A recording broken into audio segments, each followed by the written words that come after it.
All right, welcome everybody to episode 33 of XN Interviews. Tonight, as always, we've got JX. How you doing, bud? Good, man.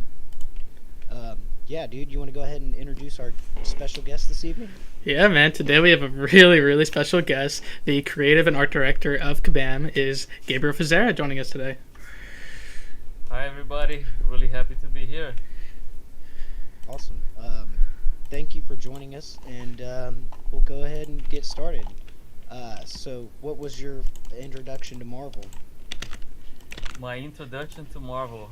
I remember really clearly. I used to spend summers in this like very sleepy like fisherman town like close to where I grew up in Brazil. And one of those summers I was spending like a month on the beach and I was so bored. There was like I don't know 10, something like that.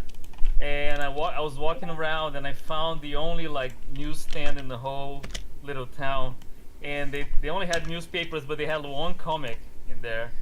And at that time, I only used to like read like I don't know Donald Duck and other like kid stuff, and I saw this comic, and the cover was Wolverine, but he was a bit older, and he was like in front of a wall, and there was a panel with different pictures of heroes, like, and they all said slaying. And I was like, oh, this is really cool. And then I bought it, and I sat and I read it right there, and it was, of course, Days of Future Past, the first chapter.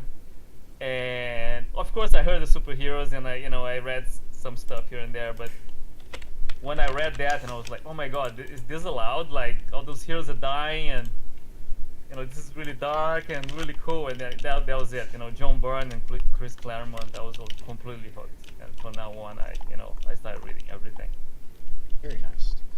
So, what books do you think inspires the contest the most?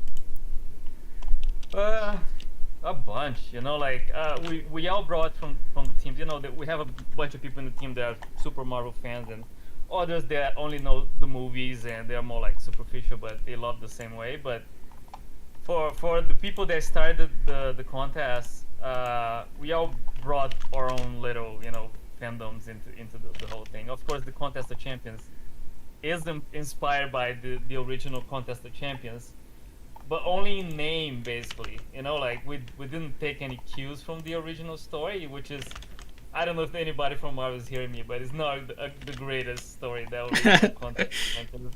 It's really, it has even a weird story because it was supposed to be a tie-in to the Olympics, right? Yeah. But then the United States pulled out from the Olympics in Russia, and then they changed that story. They changed that story to something else, and then they kind of rejigged the whole story and made this like really weird.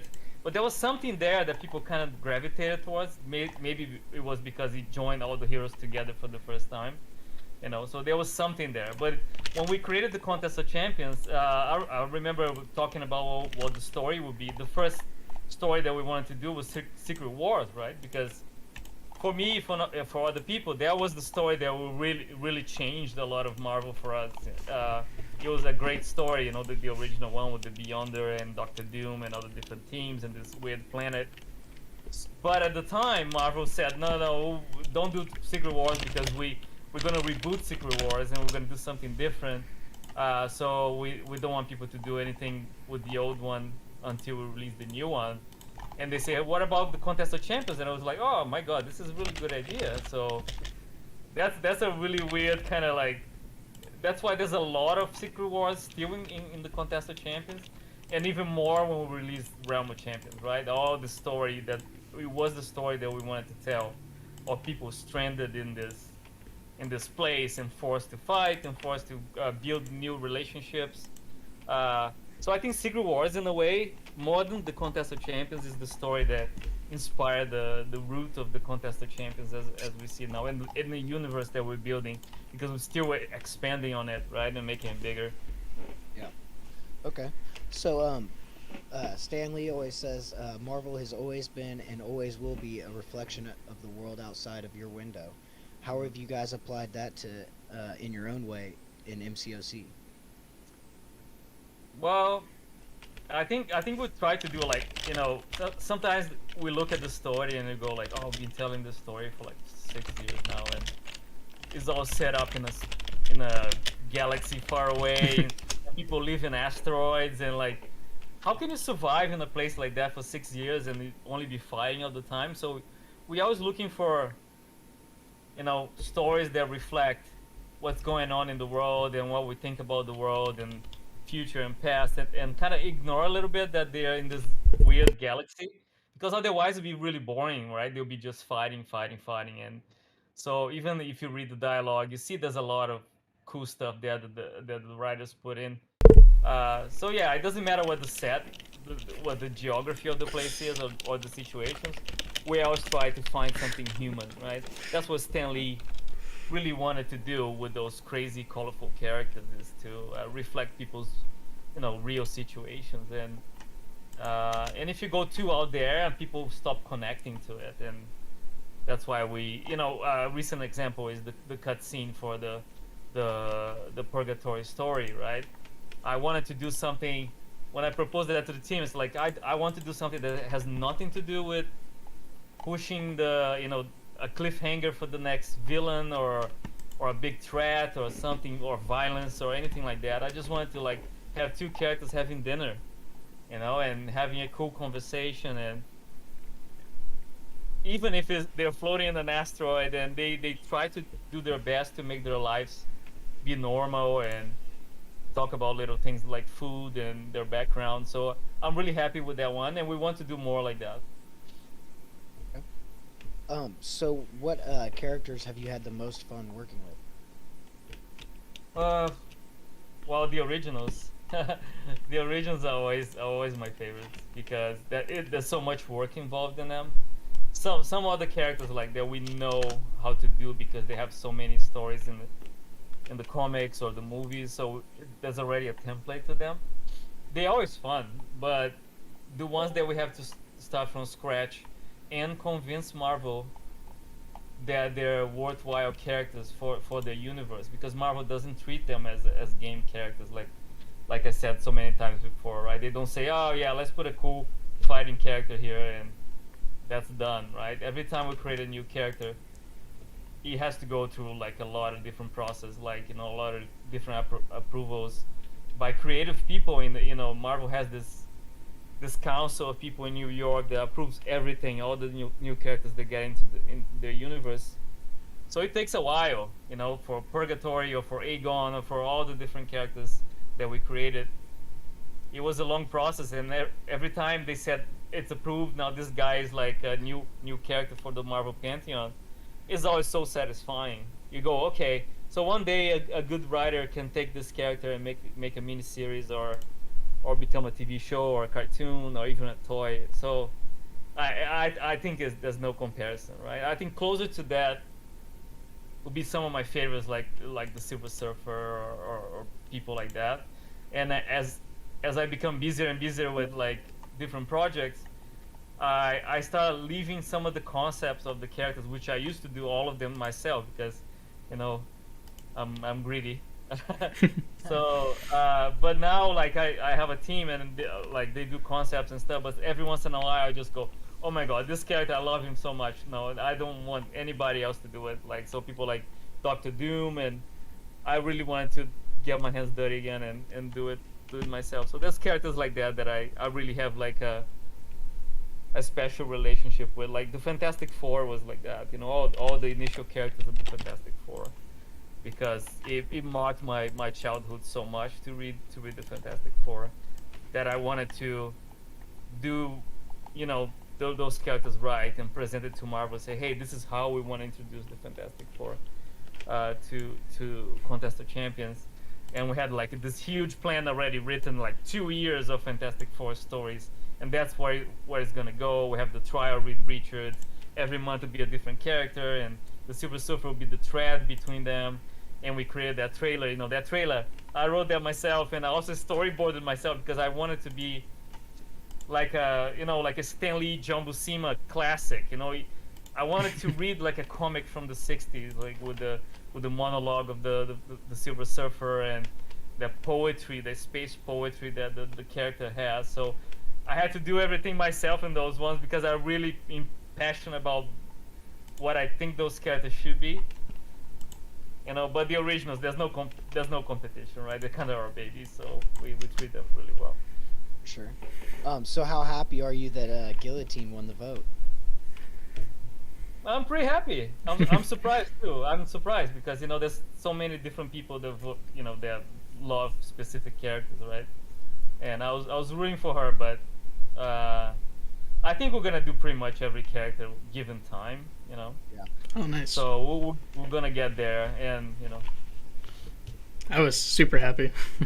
Yeah, Jay, you got a couple questions over there. I know you got burning in your. You already answered one of my questions. I was curious about what it takes to add someone from the comic books, like Airwalker, versus adding someone like a Kabam original character like Purgatory. So that's kind of cool that a lot of people have been saying that the Kabam original characters aren't Marvel characters, and it's so untrue. And it's super cool that you just confirmed it even more.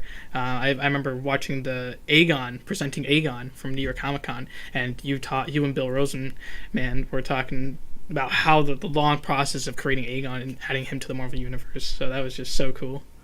Right.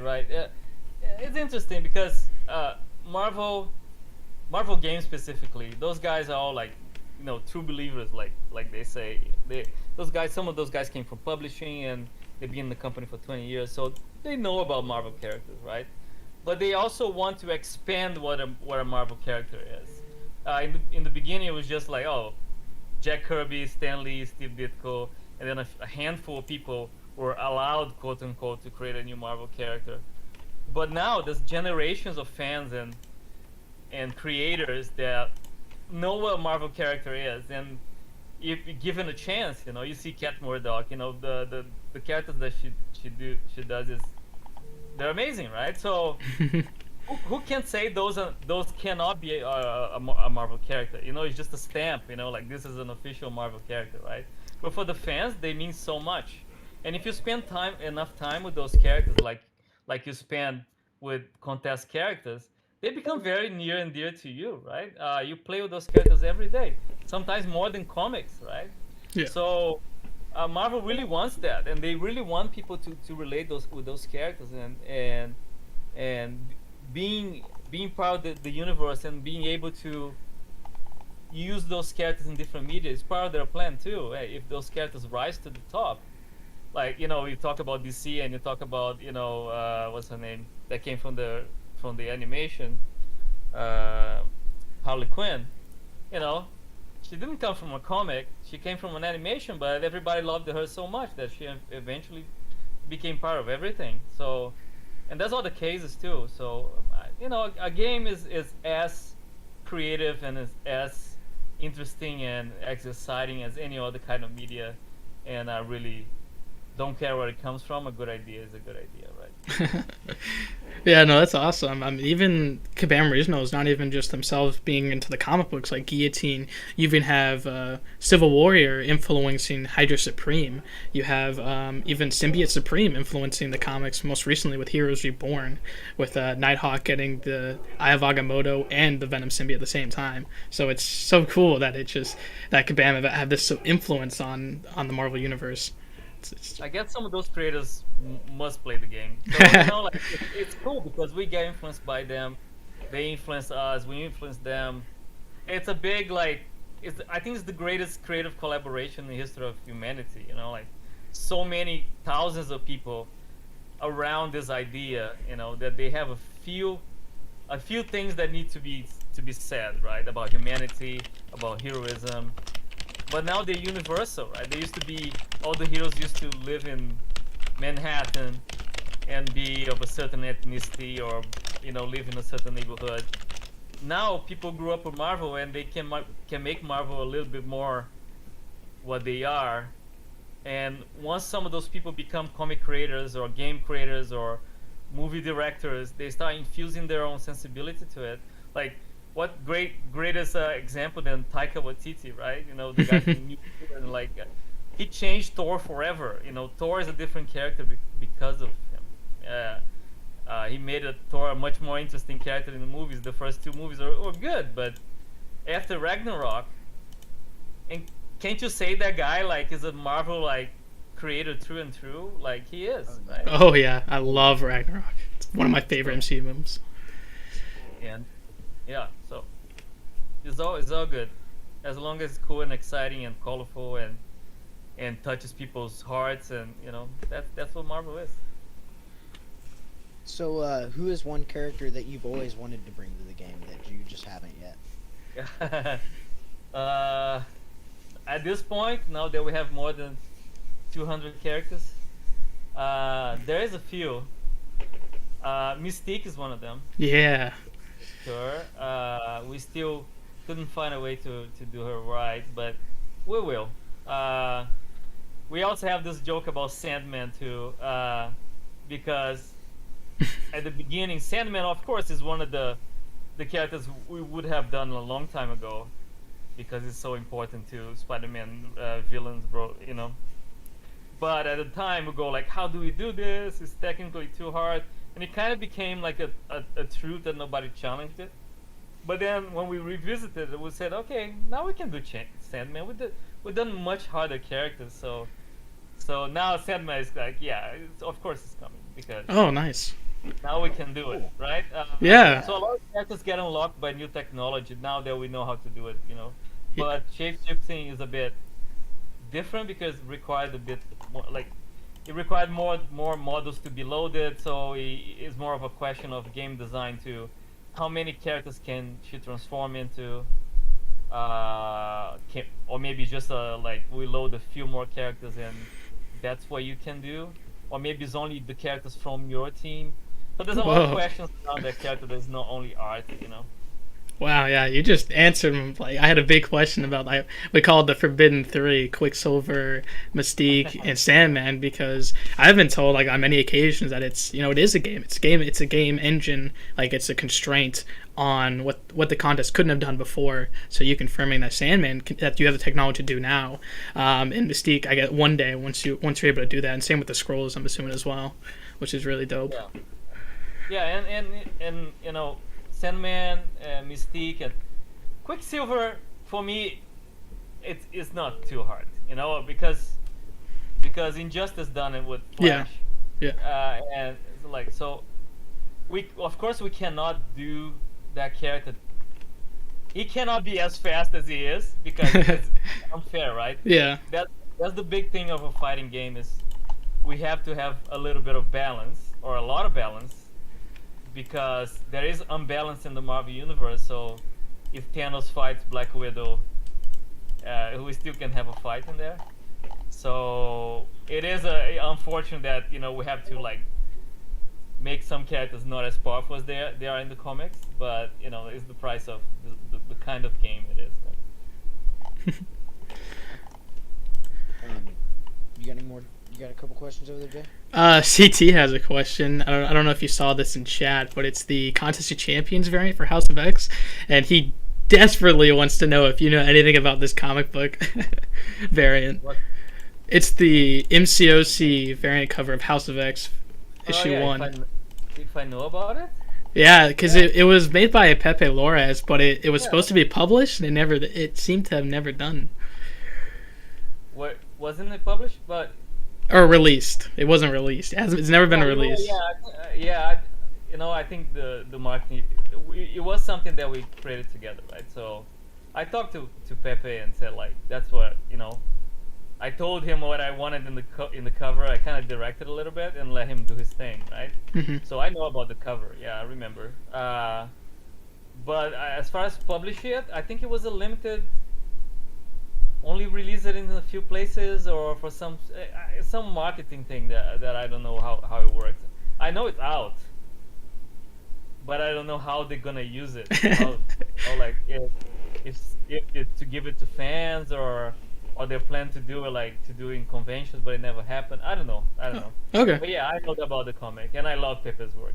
Yeah. CT's going crazy. He works in the comic book industry, and he's never seen it. So he's freaking out right now. I'll ask around. Maybe they'll know. I think I heard somebody saying, like, I have a box of those with me, and what are we gonna do with this? Because I think we ordered a bunch. part of the deal was that Marvel would like print a bunch for us Okay. so we can distribute. Wow. That's the last I heard from it. But I don't know. I don't want to get in trouble, so I don't know what to do. I want one. I don't have a copy. Yeah, I want one. I have every variant cover of the original or the 2015 Cost Champions. I have every cover by you. So I want this final cover that I need. The variant cover. Those covers were like one of the high points of my life. I would wait for the day and just run to the comic shop to get all the variants and stuff. It was amazing. Yeah, that was so cool. So I was listening back on the UMCOC podcast when you were on there, and they had asked about a couple of different things. One was a Art of the Battle Realm book. Have you guys thought about doing a new one since the last time you talked to them? We talked about it because there's way more material now. Like yeah. That one goes all the way to Infinity War. We would love to do another one. It doesn't depend on us, unfortunately. Okay. I think it's something that Titan Books approached us and Marvel to do it, and I'm not sure how much is sold. So I think it all depends on that. But yeah, I would love to do another one for sure. It was a lot of work though. It took like 8 months because we had to like collect all the material, all the stories, and there was a little bit of a difference between editorial that we like. From the beginning, I asked them like, I don't want this book to be about us. I love art of books, but I hate when it's about like just saying, oh, how we're so great, Kabam is so great, blah blah blah, and like here's Gabriel talking about this and blah blah blah, which is usually the format of those books. I wanted to be so geeky that I am. I wanted this book to be like a timeline. Yeah. Completely in universe and narrated by the collector. So it was those Smithsonian timeline books. I wanted to be something like that. So month by month with little pull-outs that show the arts, and of course Titan Books was like, we never done something like this. We used to do something like this.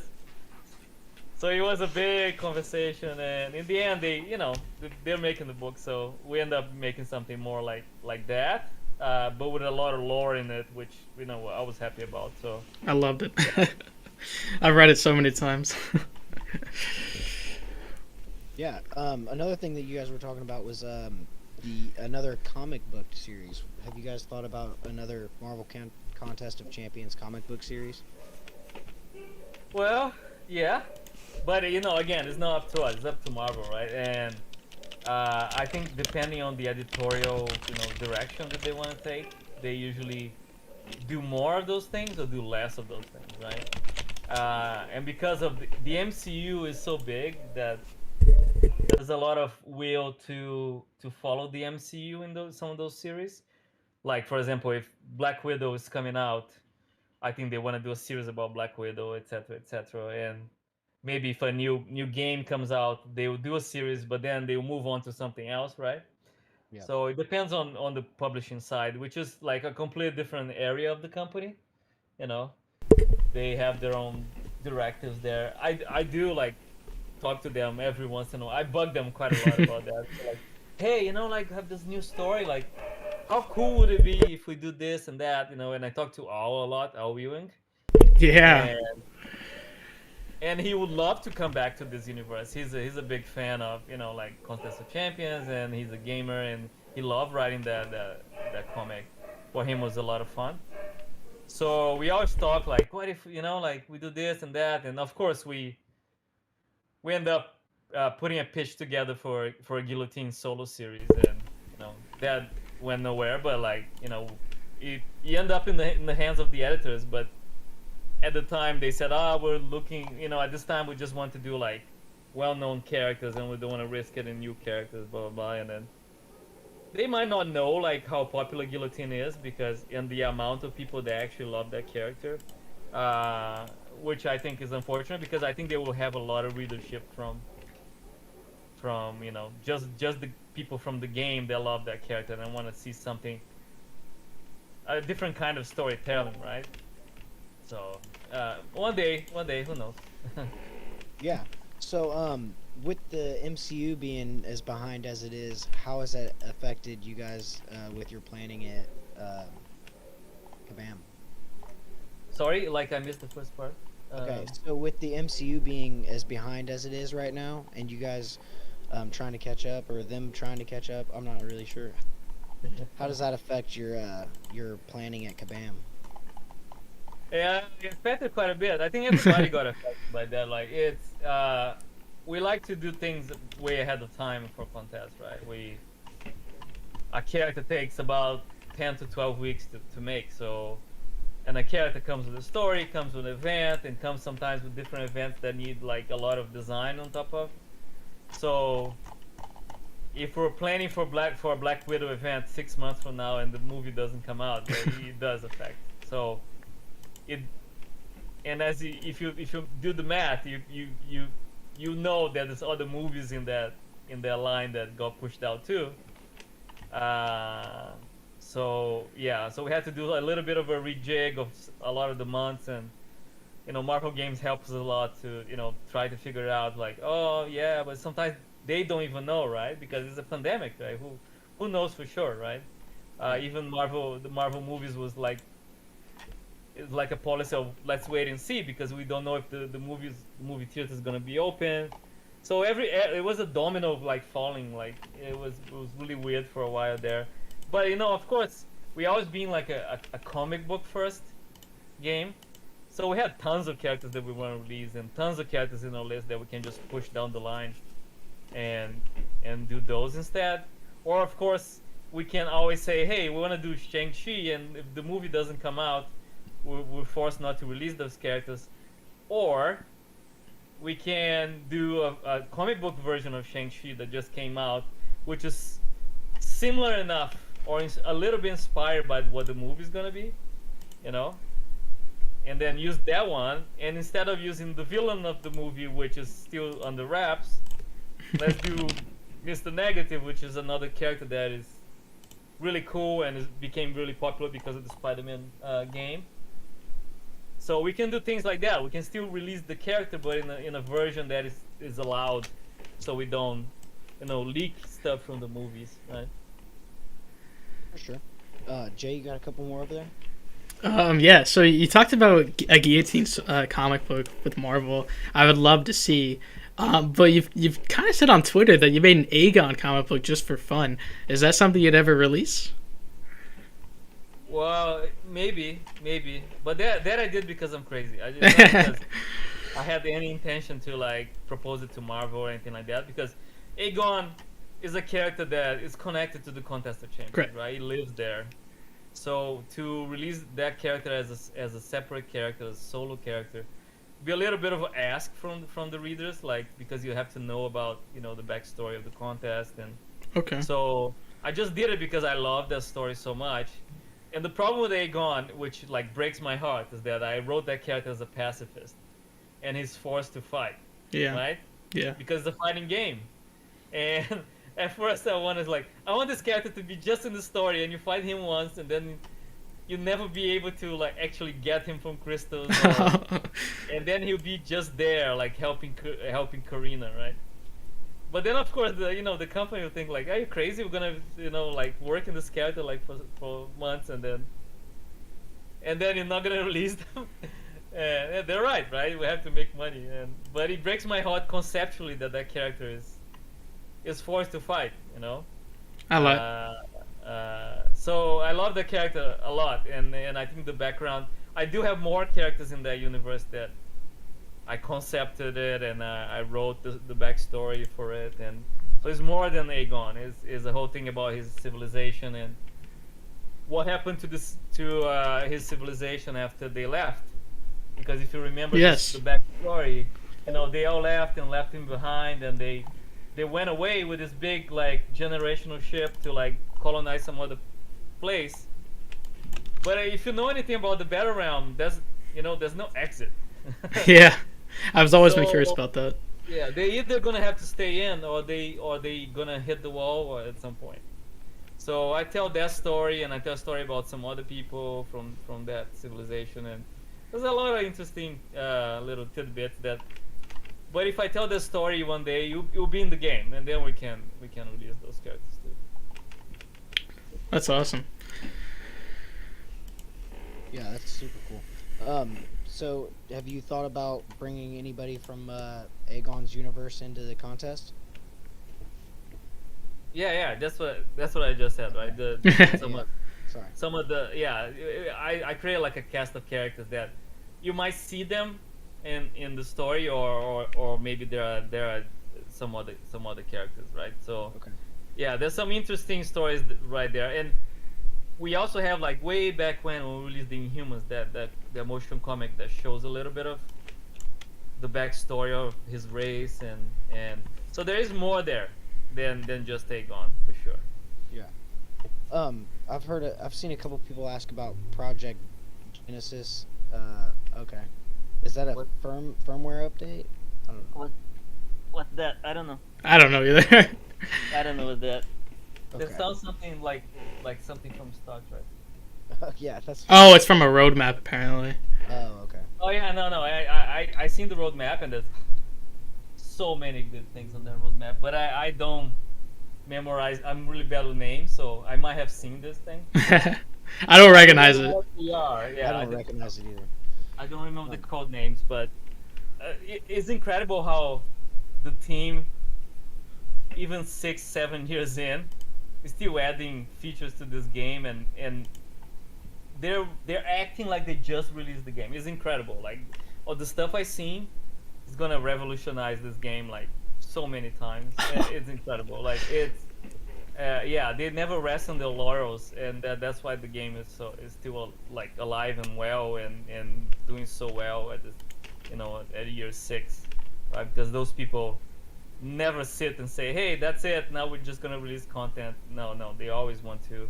They're always looking at what the players do and analyzing data, and so yeah, it's a sight to behold. And some of the stuff is really massive, but so it might take a while, but it is interesting to see. But I don't know the code names. Genesis. So, I don't know. I will probably have come with something a bit different, like Project. I don't know. I'll come back to it. It's okay. I think it was just an update to the UI and whatnot for optimization. Oh no, yeah, I saw that. Yeah. So that's what it is.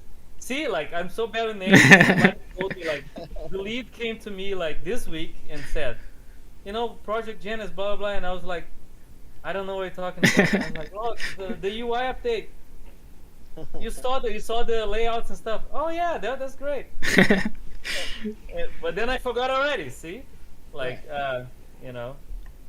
So yeah, if it is the UI update, Okay, yeah, it is. it is pretty cool.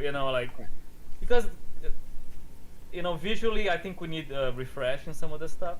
Yes. Our characters still look amazing, and even though like it was done in 2014, but like some of the stuff that was created to support like some of the devices at the time, now we have much more powerful devices that we can make something that look fresher, and some of the navigation, some of the stuff can be even better, and so yeah, it is pretty cool, yeah. But I was talking about something else. There's like all the stuff that was like, oh my god, this is so big. Yeah. I'm very excited for the future of the contest and it evolving right on our screens. It's such a cool thing to see. So if you could have a superpower, what would it be? Superpower. I don't know. I think people ask me that question a lot. I never know how to answer that question, because it'll be a good superpower. Maybe reading people's minds. Like, oh no, what kind of like Professor X, reading people's minds, freezing them when I'm too annoyed and walking away. You win every conversation or every argument. Yeah, no, this conversation bores me. Boop, and everybody will be frozen. I'll walk away, have a beer, come back, sit, and then unfreeze people. One of my favorite characters is actually his son, Legion, and if I could have any power, I'd have his. It'd be I love his character, Legion David Haller. It's so cool, and he was teased back in the Bishop and the Sentinel event, and I love him so much. I would love to see him come to the game one day. Do you like the TV show? I did, dude. It was really good. It changed a lot, but visually, conceptually, they did such an amazing job with it. Yeah, it was great. And I remember reading the first Legion comics at the time, with the Bill Sienkiewicz covers, and it was pretty interesting.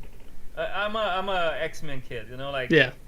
from the '80s, and the X-Men changed so much. Like I grew up with Marvel being the X-Men for me, and not the Avengers, and because it changed so much. Like all the mature themes that they deal with it, and the multiple personalities of Legion, and it was pretty good. Nice. So, what is your superpower?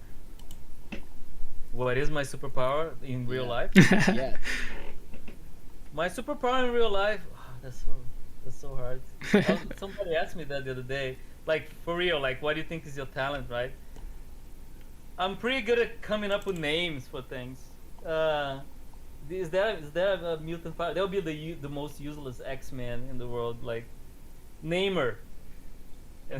You'd be like, Namer, come up with a name for our team, and then you come up with a name. I'm pretty good at that, Nickname. and I'm pretty good at like inspiring people. Like I think, I'm pretty good at talking people into things. Like coming to the team and say, "This is the best idea ever. Trust me, let's go." And then like people get really excited about it. Like Yeah. I think that's something that I can do pretty well. I don't know if that's a superpower, but like, no, I can convince people of things. You can motivate people to do things. Yeah, like because I get so passionate about the things that I kind of transfer that passion to people. They can see the way I talk and like I get loud and stuff like that, so they might get convinced and say, maybe that's a good idea. Let's do it. Like, let's create this crazy game in this alien planet where every superhero is like alternate version of themselves. I remember pitching mcoc to Marvel, and it was pretty cool. I felt pretty good, like green lighting that game because it was so weird at the time. So stuff like that, like just make people exciting about the future and about the stories, about the stuff we're creating. Nice. Jay, you got a couple more over there? Yeah. So I guess we didn't. I was gonna start with this question, but what is it actually that you do at Kabam for those who don't know? Clean the cupboards, eat the snacks. Well, it's weird because my job kind of grew up organically. I used to be in a studio called Exploding Barrel Games, and my job there was art director, concept artist, and then that studio got bought by Kabam, and I became art director at Kabam. But I always done creative stuff and like written stuff, and so I ended up growing up into creative direction, right? So my title became officially creative / art director because I involved with art, but also involved with story and the grand vision of the creative part of the game.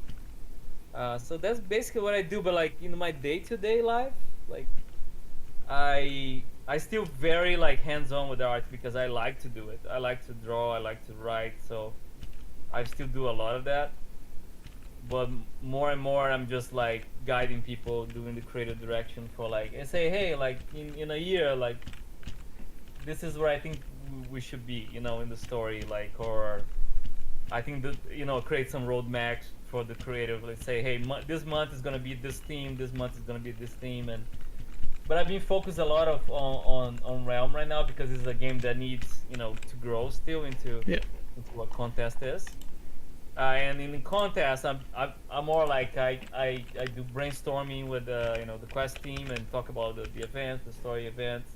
I do brainstorming with the character team to help them define how a character moves when they're doing the animations, and just to infuse the right personality, because they consider me like a Marvel geek. So I'll say, oh, this is how this character should move, and maybe suggest some moves to the character. So I'm involved in all those brainstorming parts, and also marketing pieces, like trailers, and because I think those are an extension of the content of the game, like the big trailers that we put out in the end of the year, or the motion comics. So I keep jumping here and there, like to make sure that everything kind of is concise, like it feels like a concise a vision for the whole, not only the game but the whole universe, because now we have two games that kind of like belong to the same universe. Yeah. Which is super cool. I mean, how did you even come up with the idea to bring the two games together? How long do you have? Well, Contest was at the time, it was 2017, three and a half years ago. We wanted to have Battle World in the game. We knew it, right? Yes. Because Secret Wars, and it was a fantastic storyline, and just write the stuff we wanted to do. So we wrote Battle World into the game, like from the beginning, right? If you look at the backgrounds, I don't know if there's a YouTuber that collects the home screens for Contest, but if you see the backgrounds of Contest starting from Civil War, that you had the two, like they have the Iron Man background and the Captain America background. They both had a planet there, but one was the dark side of the planet, and the other was the light side of the planet, and that was Battle World.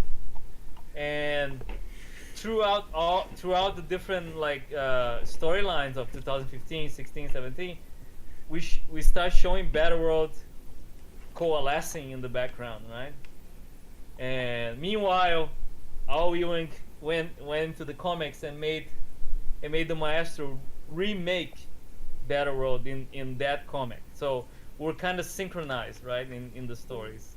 So the idea was to eventually have a story or a massive storyline set in Battle World inside Battle Realm, because it just made sense. We even had like a story where they visit Battle World for a minute. Remember the X-Enforcers? They had like a planet that was like all covered in ice because Iceman was there, etc. Yes. So that was Battle World as well. And Okay. I was always curious about that. yeah, so we wanted to do something with it, right? And then, of course, the Fantastic Four was also going to connect into it. But then, Contest was so big that Marvel like asked a question to us, like, so what else you guys want to do, right? What's next, right? And I had this idea in the back pocket. It's like, this is more than a story. This is a game, right? We can do so much with it that Contest cannot at this moment, right? Contest is a game that you build teams, but you can only bring one of the team. Is asynchronous. There's a lot of little things that Contest was not built to do. So I went back, created this pitch. That was more like a pitch for an IP than properly a game. It was more like, this is the universe, this is what we want to do, and with some little touches, right? So can we make this into a second game that is connected to the first game, because they're born in the same place, right? So I pitched that internally. People say, oh, this is actually pretty cool and very ambitious. Let's go to Marvel. And we went to Marvel, and it was like I said, it was a fantastic moment for us, because everybody in that room was so enthralled by the idea and the potential of what we could do, of not only making a second game, but actually also connecting them in so many different ways, right? Which we're still figuring out what those are, but definitely in story, we can totally do a story. And then I presented this long storyline that involved the Fantastic Four, and how Reed Richards will go and call Galactus because he thinks he's gonna save everybody. But then, of course, being Reed Richards, is more defined by his mistakes. Then he's a genius, but he could be the most stupid person in the world. So he calls Galactus without knowing that Battle World is behind this time barrier that makes everything pass super fast. So there's billions of people there. So it creates this whole thing, and then we go. I had this slide, but it shows Galactus like going from Battle Realm to Battle World to devour Battle World, right?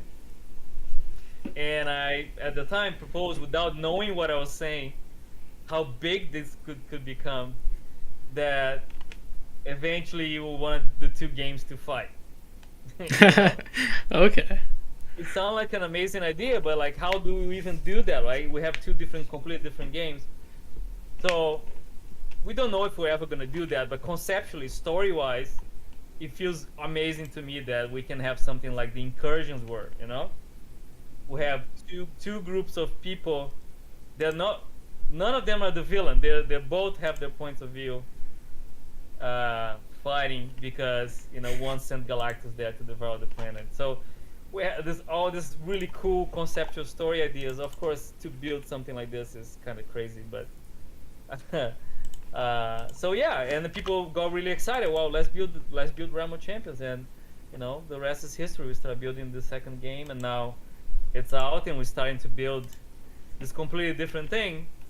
And they live in different pockets, of course. But one day, like we could tell stories that cross over. I think it would be really, really cool to cross over the two games, and then, but not necessarily that you have to play the two games. That you play the game in your way. You play MROC or you play Contest, but you contribute to something bigger. That was the idea originally. So at the very least, we're gonna tell some more stories. Characters from the contest might end up in Realm, and vice versa, like you've seen some of the characters. Because the contest players are special. They got realm characters before everybody else. Yeah. So now that we're getting like America Chavez and some more nationally known champions, do you think we'll see a Native American champion soon? Sure. Yeah. Yeah. We're even talking about like leaving that to the fans. Oh. And see if see which one that people like the best. I know you put a tweet out. Yeah. No, I'm getting in trouble now. They are.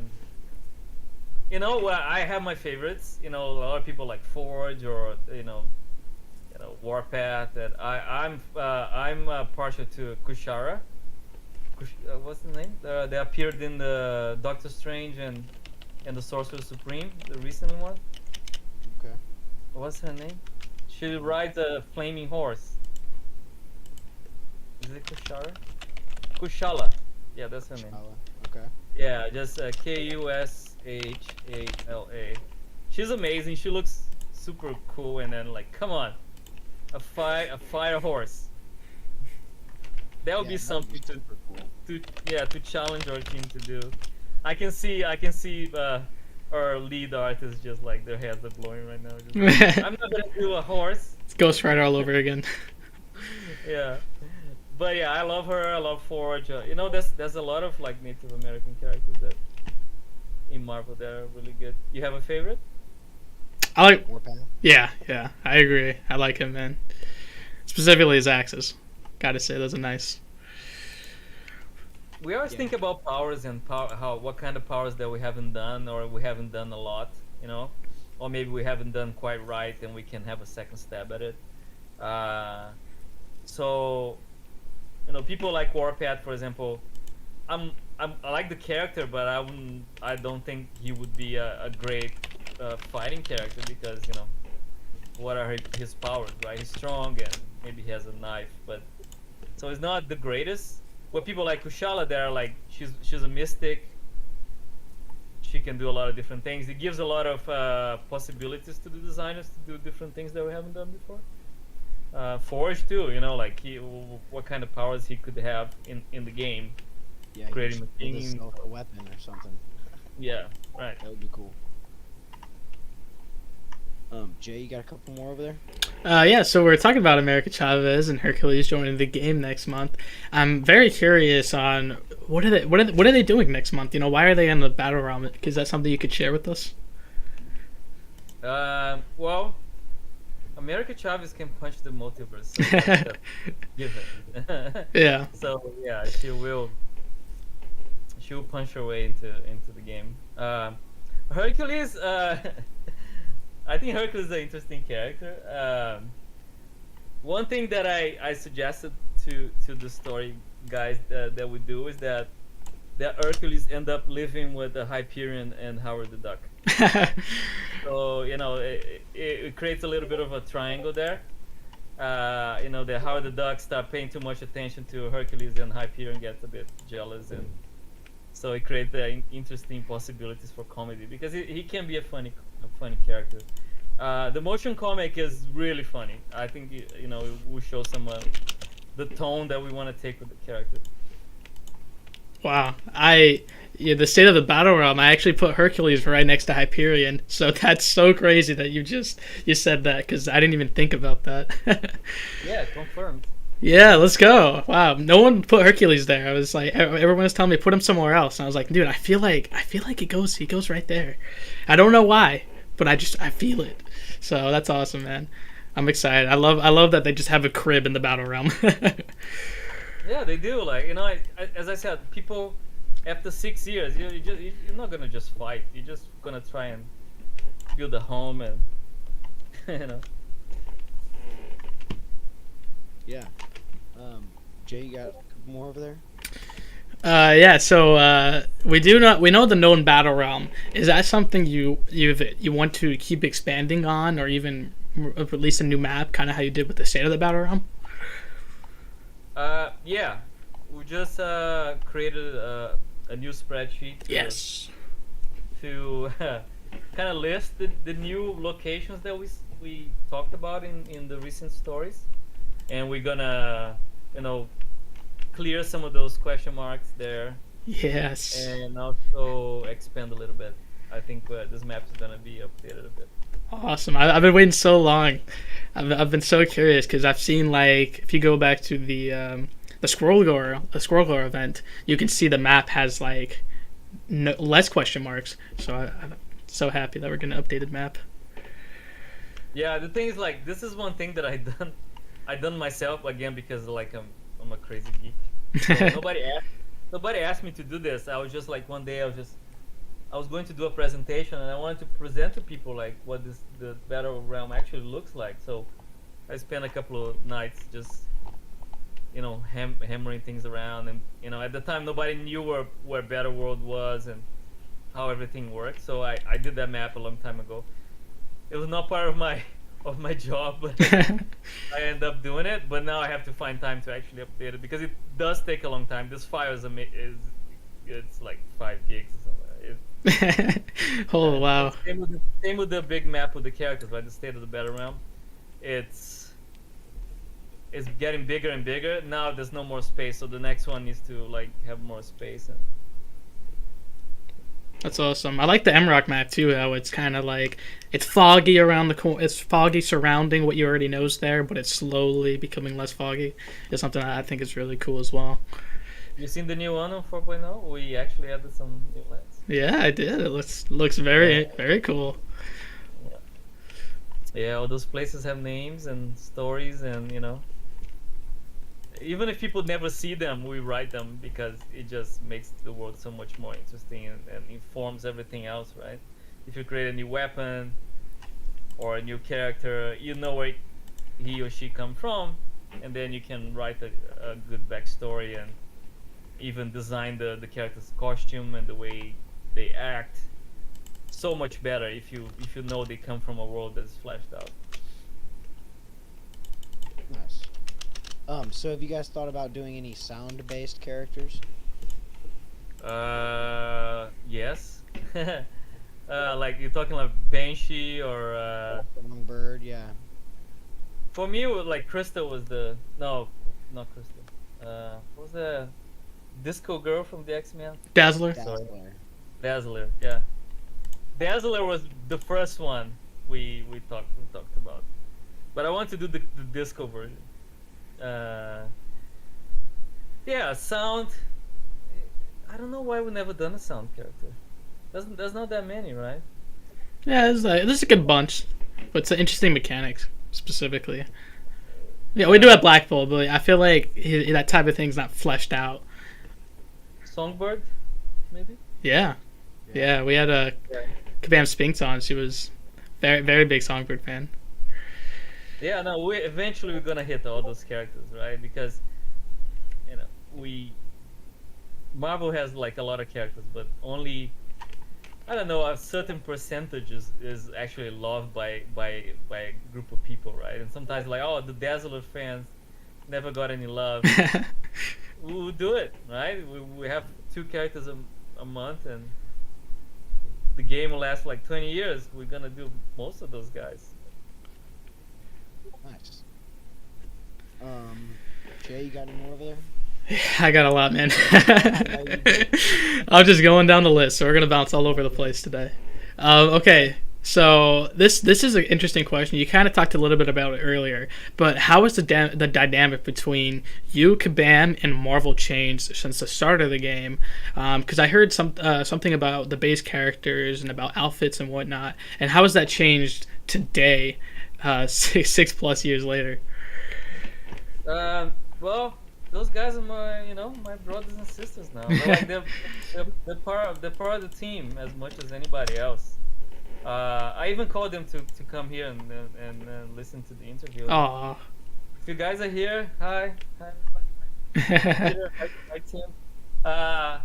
They're super nice guys, and they're like Marvel geeks and gamers, and so we get along really well, and they know what we're good at doing, which is like sometimes pushing the boundaries, and they give us the space we need to create.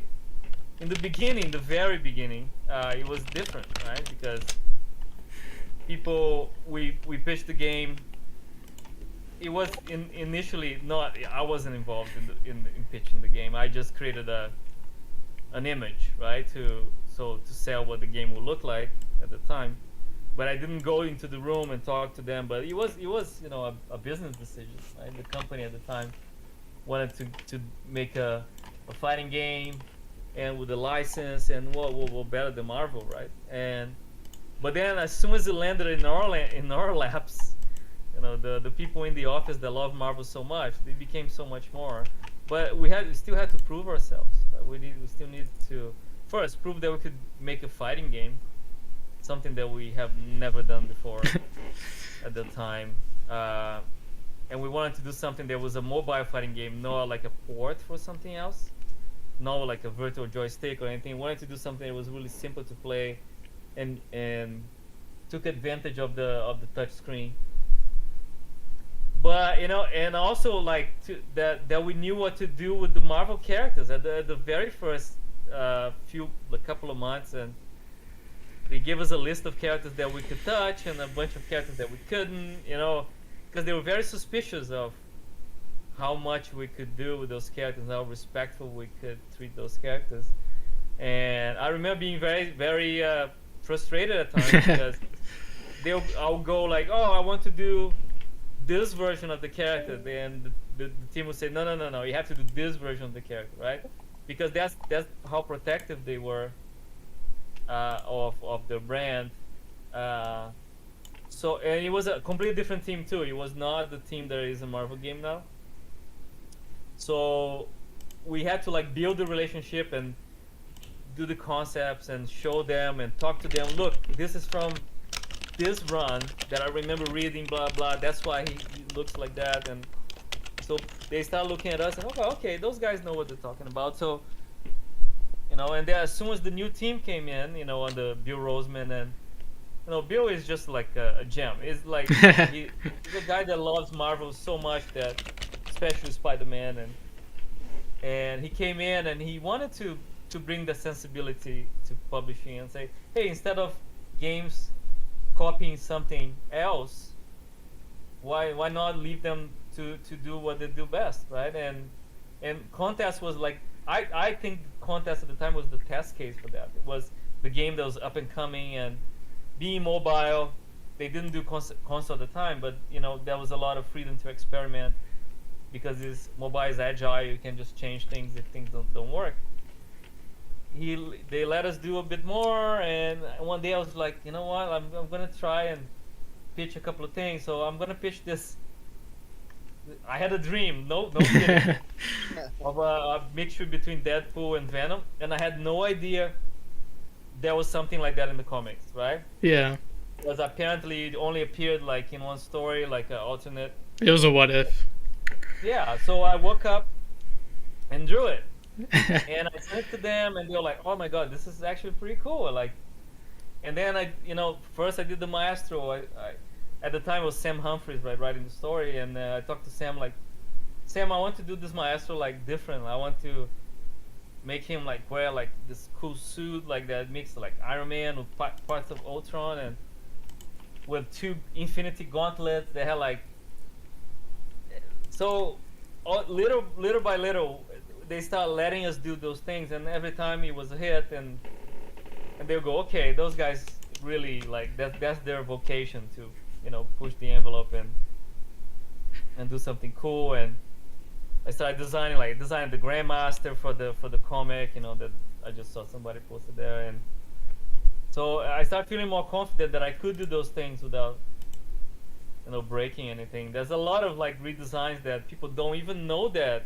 we redesigned, because it's so perfectly adapted to the Marvel canon and the universe that they think is one of the costumes that they wore in the comics, but it's not, right? Yeah. It is us sitting in the room saying, you know what, like I think Dr. Octopus, what is the perfect version of Dr. Octopus? And we looked at all the Dr. Octopus, and each one of the versions had something that we liked, but then we said, like, you know what, I wanted him to look more like a scientist. Let's put him on a white suit, but it feels so invisible. Our design feels so adapted to Marvel that a lot of people don't know that we designed that character. So even same thing with the Green Goblin, we made our own version of it, but pulling from different places. So that's very satisfying, right? To like, and Marvel always like, okay, you guys, nailed again, like, oh, Dormammu, you didn't find a version of Dormammu that you like, but you picked from different places, and it feels like Dormammu. Like if you look online and it said Dormammu, or the picture of the character comes in. So, and then the relationship became really, really good because we speak the same language. And the new characters were like really, really cool, right? Because they said like, oh, we're gonna do a Contest of Champions comic. And at the time I started like having calls with Marvel, and I was new in the room, and the first thing I said was like, oh, really, if you guys want to do a Contest of Champions comics, I probably shouldn't have said at the time, like, who am I to say that, right? But like I said, like, I don't want this comic to be a marketing piece, with like D-list talents. I'm tired of seeing comics that are like promotional tools that don't tell like a real cool story, and they just forgotten the next day, right? Because you just put whatever talent, whatever writer in there just to satisfy some contractual obligation. I want this to be a real comic, and then Bill on the other side, like, just go, yeah, that's exactly what I want to do. We have Al Ewing and Paco Medina to do it, and this is gonna be in the real 616 universe. And then I was like, okay, I'm gonna be friends with this guy. Like, this is exactly like. So yeah, we became really good friends. Like, and those guys, they're amazing. I don't have like anything bad to say about that. And today, every time, sometimes they'll go like, I wonder why you talk about this new idea you had. Like, I wonder how you're gonna pull this off. And then they still have that kind of like healthy doubt, right? That just like challenge us, like, and they say, I don't know, man, this is too crazy. Like, I don't think you're gonna pull this off, or like, we'll see. And then we apply ourselves and do something really cool, and they'll go, okay, you guys did it again, right? You're even 5-6 years into the run. So this is the relationship we have right now. It's like, oh yeah, I want to do this new trailer for contest, and it's gonna be this and that, and this music is gonna play in the background. They'll go like, I don't know. Go reserve judgment, right?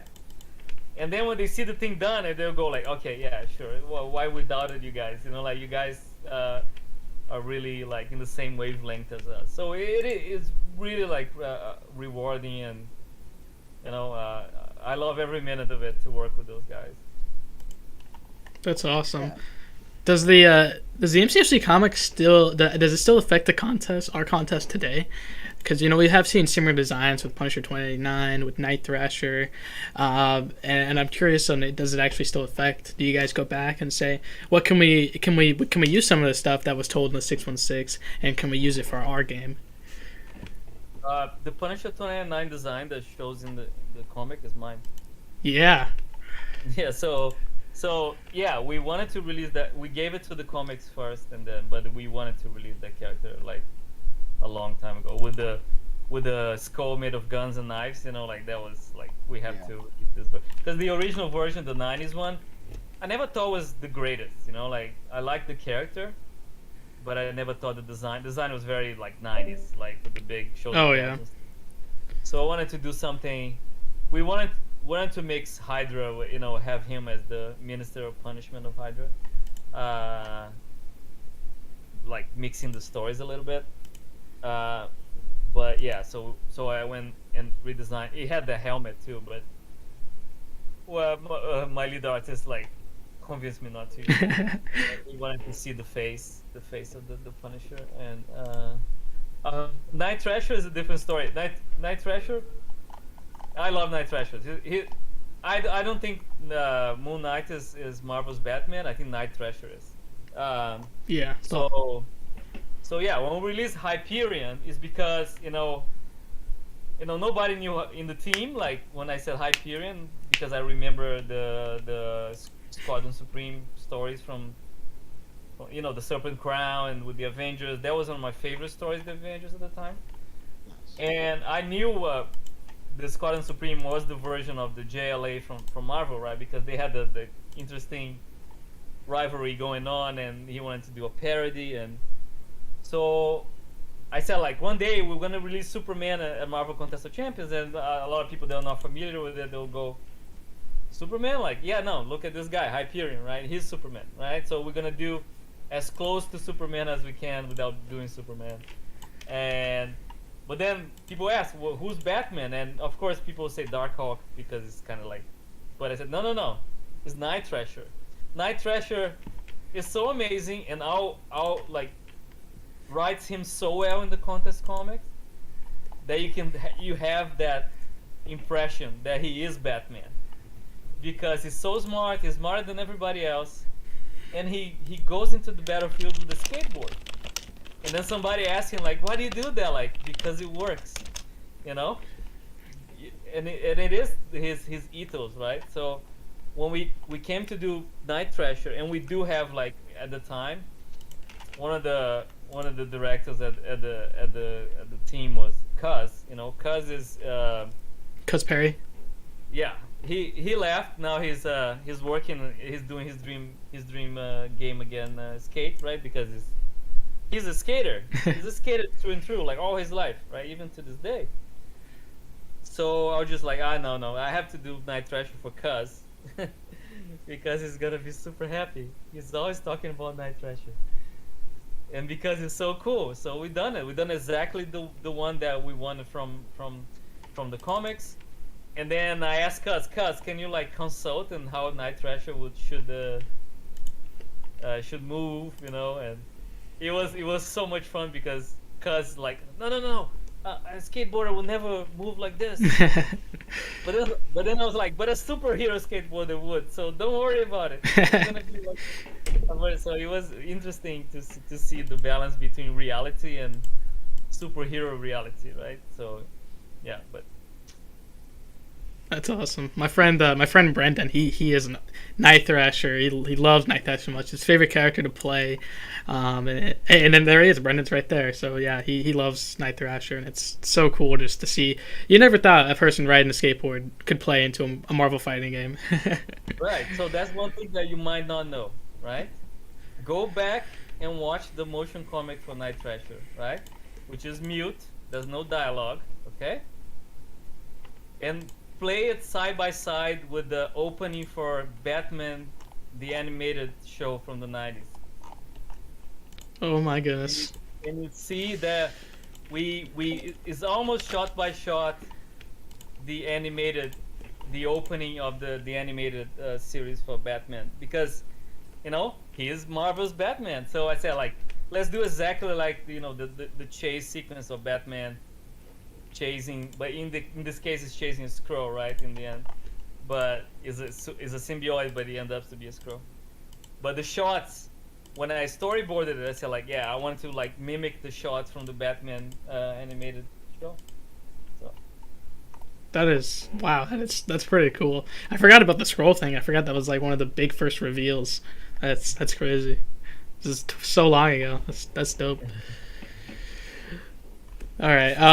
Okay. So, speaking of new characters, we had Overseer this month, and if you read the dialogue, he went away. So, what can we see from the Overseer going forward? the Overseer is gonna be a recurring character. Awesome. As you know, the Maestro is dead, and he's not coming back in Contest. Even though sometimes comic book characters come back, he's not coming back. If I have anything to say about it. But we wanted to have a version of the Maestro that is a bit ambiguous, right? So he's not a hero, he's not a villain, he's kind of getting there, and his decisions will make him go one way or another.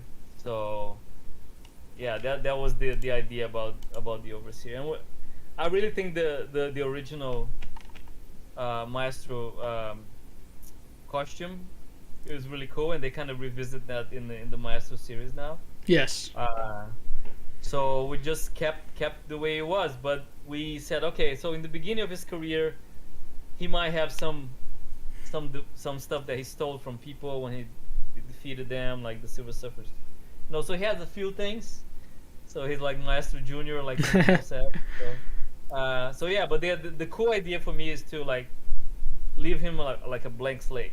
If he will become a hero, he might become his evil self in the future, but we'll see. But yeah, he's gonna come back. Nice. That's awesome. I was curious. I was like, he kind of went away. I think he'll be. I wonder what's in store for us. Is he gonna, have to fight with himself, who's already dead, or is he gonna have to make his own journey in the battle realm? It's gonna be very interesting to learn. All right. I love the one. There's a cool character. Yeah, I've always loved them. I've always liked it because it's kind of like the collector is more about getting different species and different whatnot, but the Maestro, he's about getting those artifacts. He's about getting Thor's hammer, Captain America's shield, getting all the favorite superheroes and villains items, and then put them in your own collection. It's just so cool. I love them, man. But I really love the Maestro and the Elders because, first they're like very underutilized characters, even in Marvel comics. And their concept is so interesting, of like those people that live forever. They're the oldest beings in the universe, and to survive, they have to find something that they love so much, so they don't die. So they have to dedicate their lives to one single pursuit. That must be like the worst of the best, existence in the world. So when I wanted to like bring Karina into the contest, I wanted to really explore what makes those guys tick. Like what is like after all this time, like. So that was one of the big asks that I asked of Marvel, like when I wrote that the Young Elder's Tale, to kind of retell the story of the Collector and the Grandmaster to serve our purposes a little bit. So the idea that the Collector only became a Collector because he had to save his daughter, because she became a statue of Iso, then got pulverized into billions of pieces, and he spends his life, trying to bring her back to life by collecting all the pieces. And that's why he agreed to create the Contest of Champions with the Maestro too, so he can be there, right? And the Grandmaster, the same thing. He only became the Grandmaster because he was left to die in the battle realm by his brother, right? And he had to find the way back by walking back So he had to solve the biggest puzzle in creation to become a games master. So I really thought there was something there. Like, it's not something that they just picked. It's something that they were forced to be by the circumstances of their tragic, relationships. So I'm really, really proud of how we retold that story and made the Collector and the Grandmaster more interesting characters, and at the same time set up Karina to become the new master of the contest and do a much better job than those old men did before her. Yeah, I like how she sends them off. She's like, work with your issues, and then come back when you're done. Yeah, she has a tough streak, but she has some stories to be told about her. She's 17 million year olds, and she's still kind of finding her own vocations, but she keeps it open, right? I said, like, I don't need to pick one thing, right? And if you read the story, you can see that she was into collecting when she was young, so she could have become the Collector, but she was also into exploring, like, her father was. Yeah. But now she's trying to find out what she is, right? Maybe she won't pick one thing. Maybe she will be just a regular human being and like different things. So I like her character quite a lot, and she has a long journey in front of her. Especially now that she understood what the true nature of the Contest of Champions is, and what is the mission, that she needs to perform. Yes, I'm very excited for that. The big reveal we've kind of gotten, finally, the name of this big thing that you've been teasing for years now is the Chrono Serpent, and is it his name? or what? It's the name we're given, not his true name. Its title.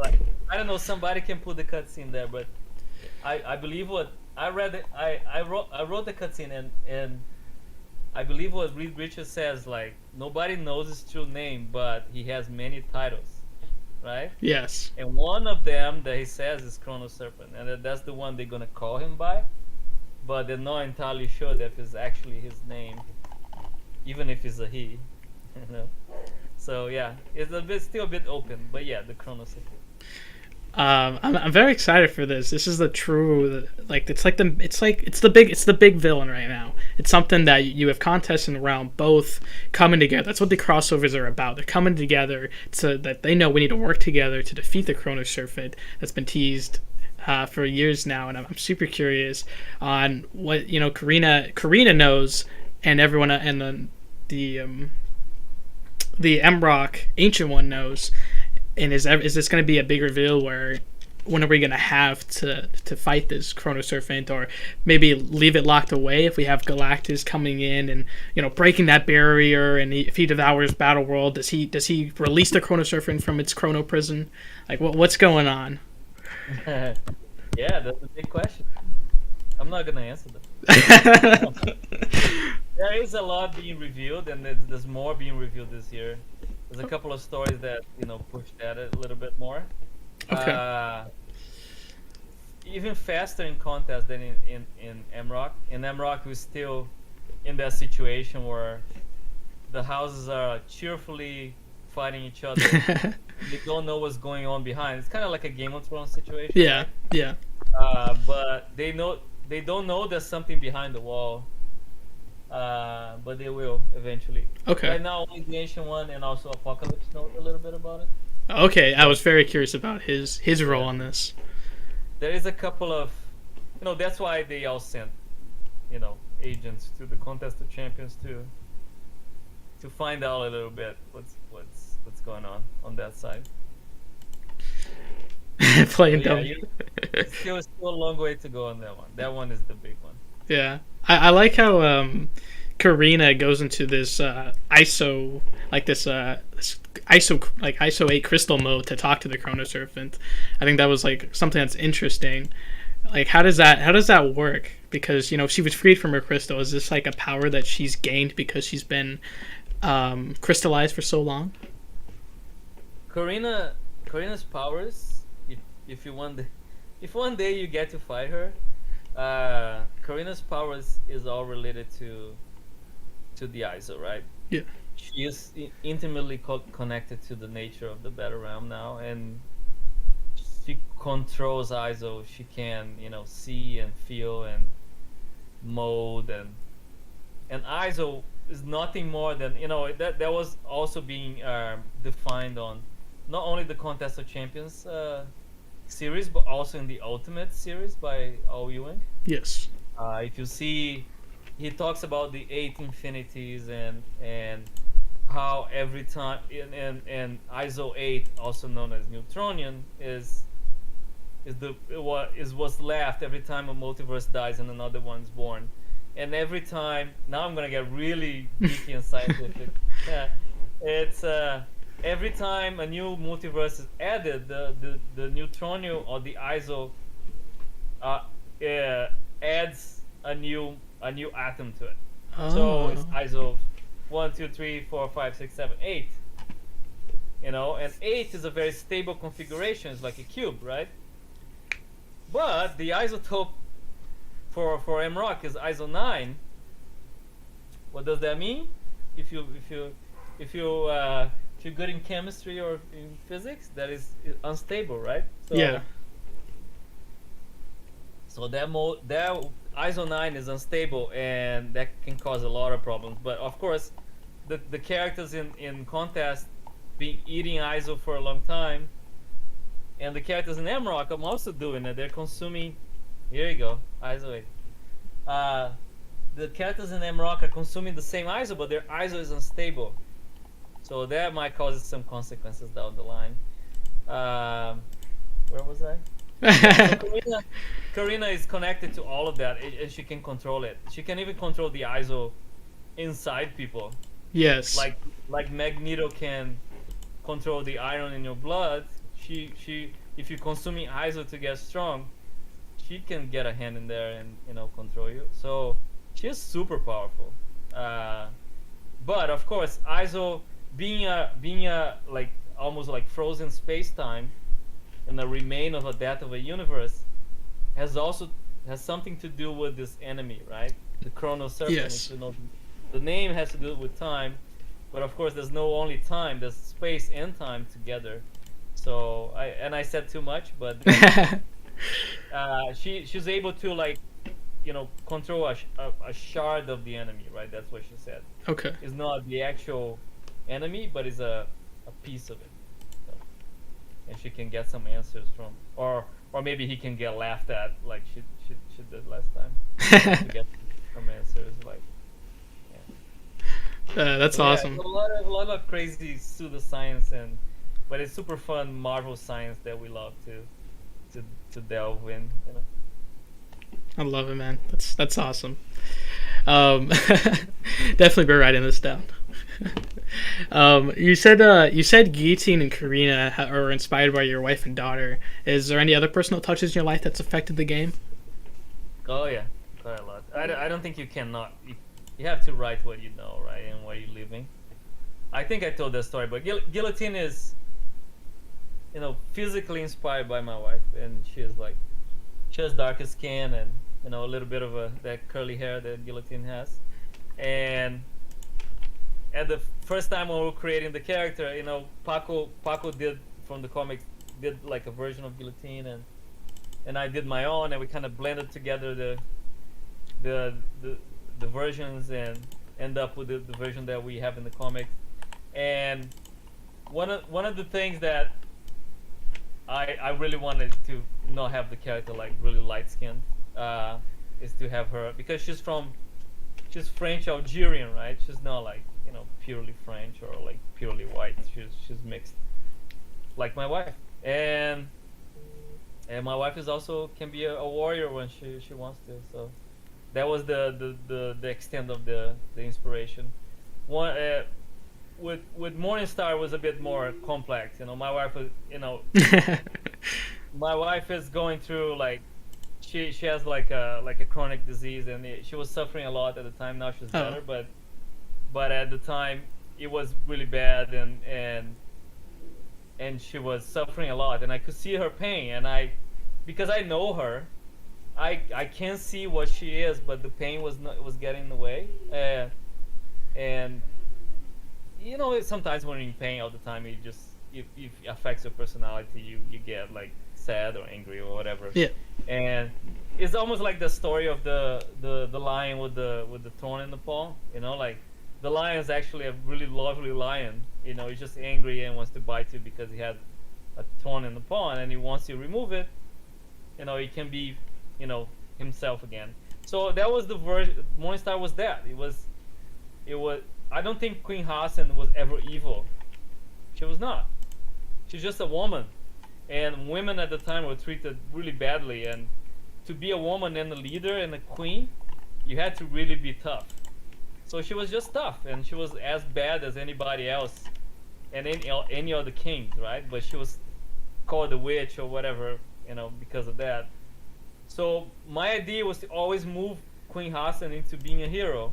That was from the beginning, right? But she was trapped in this thing that caused her pain, not only to her body but to her soul for like hundreds of years. Imagine what would that do to you, you know, if all you could see or feel was pain, right? So that was because at the time I also read Grant Morrison's book Super Gods, and Grant Morrison went through a personal thing that he got afflicted by a flesh-eating bacteria, and he was in the hospital for like months.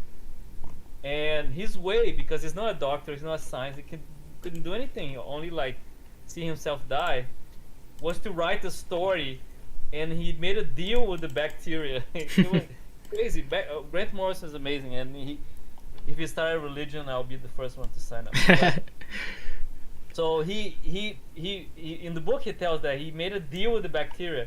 If you leave my body, if you let me get better, I'll write you to a story and make you like part of a hero and stuff like that. And so that he swears that what made him good. It was a wish to the universe.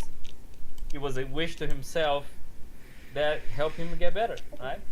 So I said, okay, I'm gonna do that. Like, my wife is suffering. I'm not a doctor. I'm not anything. What can I do? I'm a creator. I'm gonna write a story where she gets better, right? Where she's trapped in this thing that caused her pain, and eventually she's gonna get freed, and she'll become a hero. And you know, at first she was this, you know, monster. Everybody thought was a monster, blah blah blah. But she was not a monster. She was in pain. And then eventually, when we told the story, Guillotine is the only one that believes her. You know, is the only one that goes after her, even she's being her arch enemy, etc. That, you know, I'm gonna help you, and she helps her because they share a connection through the blade. And in the end, she frees her and gives her this new body that she can, you know, be fully human again. Which is good, because I don't want anybody else to saving her, because it's herself saving her. You know, like Guillotine is my wife, and Morningstar is also my wife, and she's saving herself because she's strong, right? And in the end, that scene when they hug, when they embrace, is like a new beginning for Morningstar. And now Morningstar is Guillotine 2099, and the scene of the two like having dinner is part of that too. It's part of the healing, right? And Guillotine 2099, Queen Hassan is really connected to Guillotine in ways that she doesn't understand. So she feels conflicted feelings about Guillotine. That's the new phase, right? That she goes like, and why she feels like that? Because Guillotine was the first one that touched her, that hugged her. You know, imagine like if you're like 800 years in pain, and the first gentle touch that you feel is by somebody, right? You be like immediately infatuated by that person, right? And that's what Queen Hassan is right now. She doesn't know what to think. Like, Guillotine is the world for her, but Guillotine is like, I don't know, like, you know, like we're kind of friends. So it's cute. It's cute to see their relationship blossom in a way. It doesn't mean that they're gonna become lovers or anything like that. It's just it's nice to see a human touch in this story, and through food, for example, like, you know, like, oh, can you eat? Like, yeah, I think I can eat. Let's try it. And it's the first, you know, meal that she eats in hundreds of years, right? There's this kebab that she digitizes and stuff like that. So all these minimal sensations that she didn't have for like a long time, now she's able to do. So she's on her way to becoming a hero, like, you know. And so I think it is really cool, and that's the kind of story I want to tell. And some people might tell me like, oh, this is just a mobile fighting game, like, why are you trying to do this kind of thing? It's just like, I said, why not? We have the space to do it, and we have the people that like this kind of stuff. And I think this is way better than see superheroes punching each other every month. You know, we do have that part. Don't worry, they're still gonna fight. You know, but this is the extra sauce that we own. That I think only Contest has that kind of thing. You know, like it, because we try those things that are really really different, right? So yeah, I know it's a long-winded. It's okay. But this is like it is very personal to me. And even Aegon, you know, Aegon is kind of like me, right? It was inspired by me, so I never told that story, but you know, I'm left-handed, so that's why Aegon has the left-handed arm. Oh, okay, that's awesome. He's by far my favorite character in game. And Karina, like you asked, right? It's my daughter because, again, is a wish, right? I want her to be Karina. I want her to be strong and look for her own way, and you know, find her way in the universe. It's an open book, right, for her. And so, and she's super happy that, you know, I told her, and it's like, yeah, Karina was inspired by you, and you know, like, that's what my wish for you, to be like a superhero and to be strong. So That's awesome. She an adventure for herself. Sweet, yeah. Yeah. So, what do you guys still plan 2 years in advance? sometimes more. Oh wow. Actually, it all depends on how much time we have to actually dream those things, right? Sometimes it's just too crazy in the office that we have to just put our heads down and do what's in front of us. But yeah, I had some creative meetings about the future of like Act 8, Act 9, like. Wow.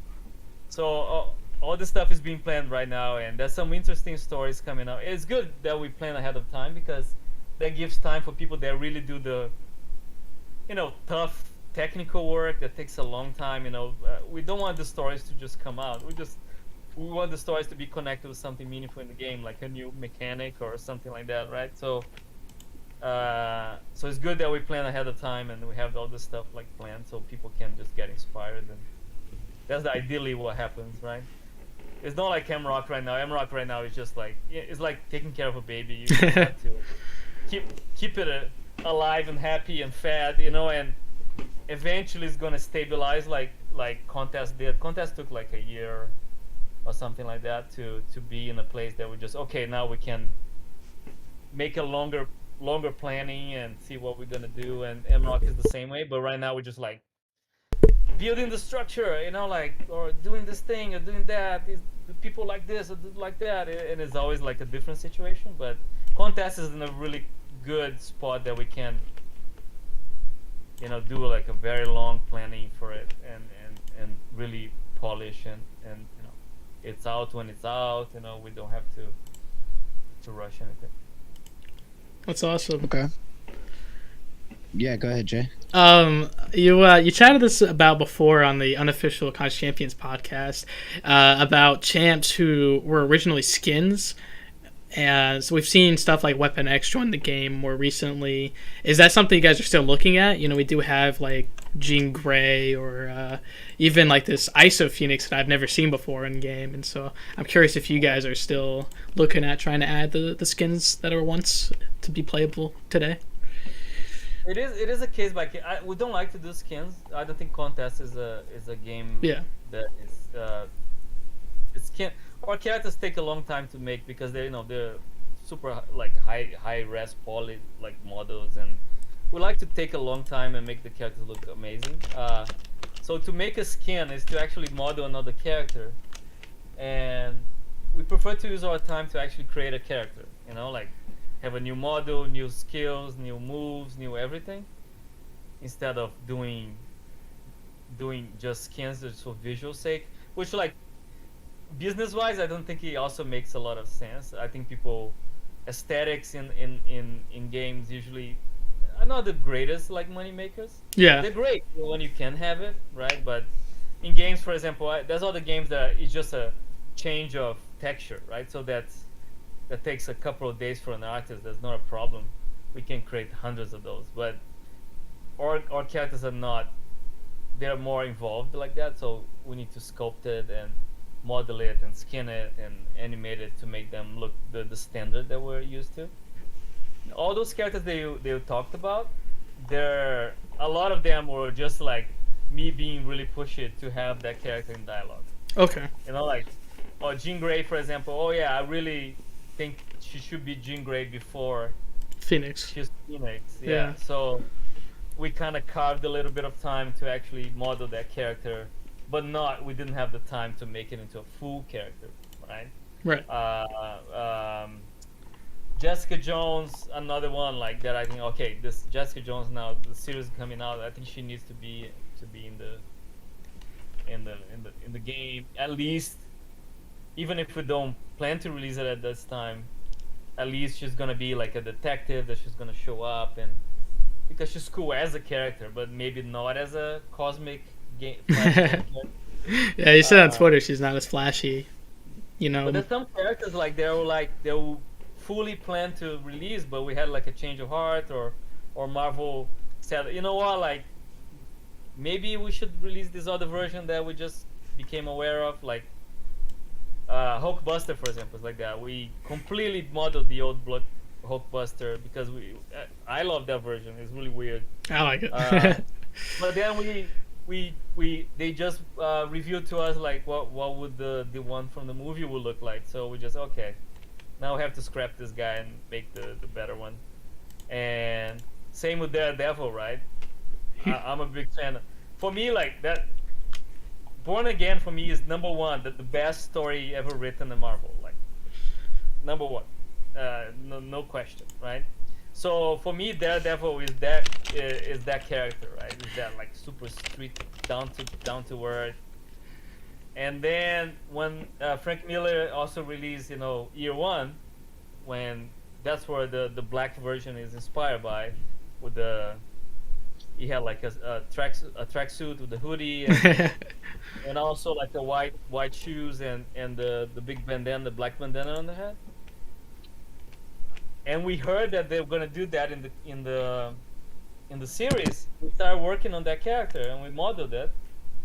But then they actually released the one from the series, and they said, maybe we should do the one that they actually do in the series, right? So we kind of shelved that one. It's a little bit of waste of work, but it's better to do the version that is on TV that people recognize. The Iron Skull. That's one of the characters that they said that we had to do it in the beginning, right? That's the version.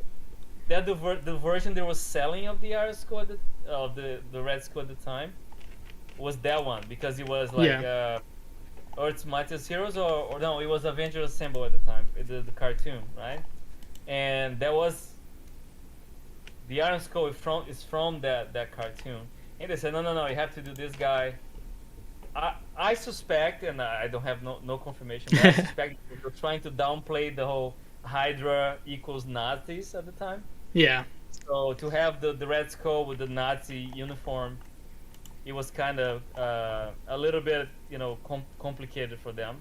So they created this Iron Skull, and they wanted us to do that version because, it's a mobile game. They didn't want anything heavy like Nazis in the thing. So that's what I imagined that they wanted to do. Same with the Hulk. Our Hulk, the first Hulk I concepted, it was the Hulk I like and I remember, is the Monster Hulk with the big eyebrows and ugly, right? Chunky, right? Yeah. But at the time they were pushing the Hulk to be a hero, to be a bit more human and more relatable and more heroic, and his face got softened to become a bit more, it was the Incredible Hulk movie, right? Which I call the supermodel Hulk. It's really like the nice hair and comb to the side, and so they said no, don't do the super monstrous Hulk. Do this Hulk, which is more like an Avenger, like that's why our original Hulk and I don't like our original Hulk model, but we were kind of pushed into that direction because that was the policy for Marvel at the time. But then, thankfully, Al Ewing brought the Hulk back to what the Hulk should be. You know, like Yeah. The Immortal Hulk, yeah. ugly, scary. You know, so we got to do it. We got to do the Immortal Hulk, and that's the Hulk I like the most. Okay.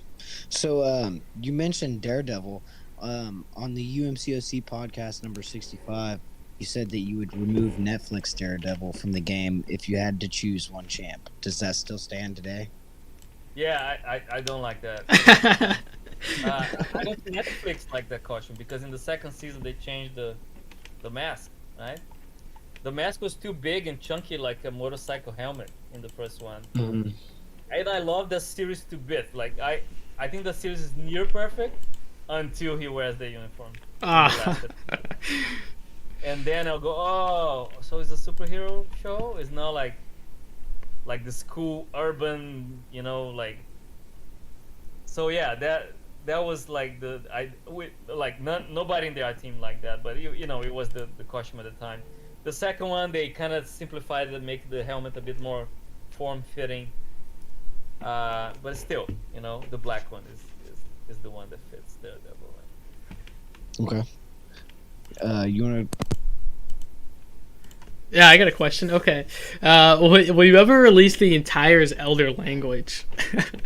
I have the Grandmaster's dice, but I roll it and I don't know what number it lands on besides 1 to 4.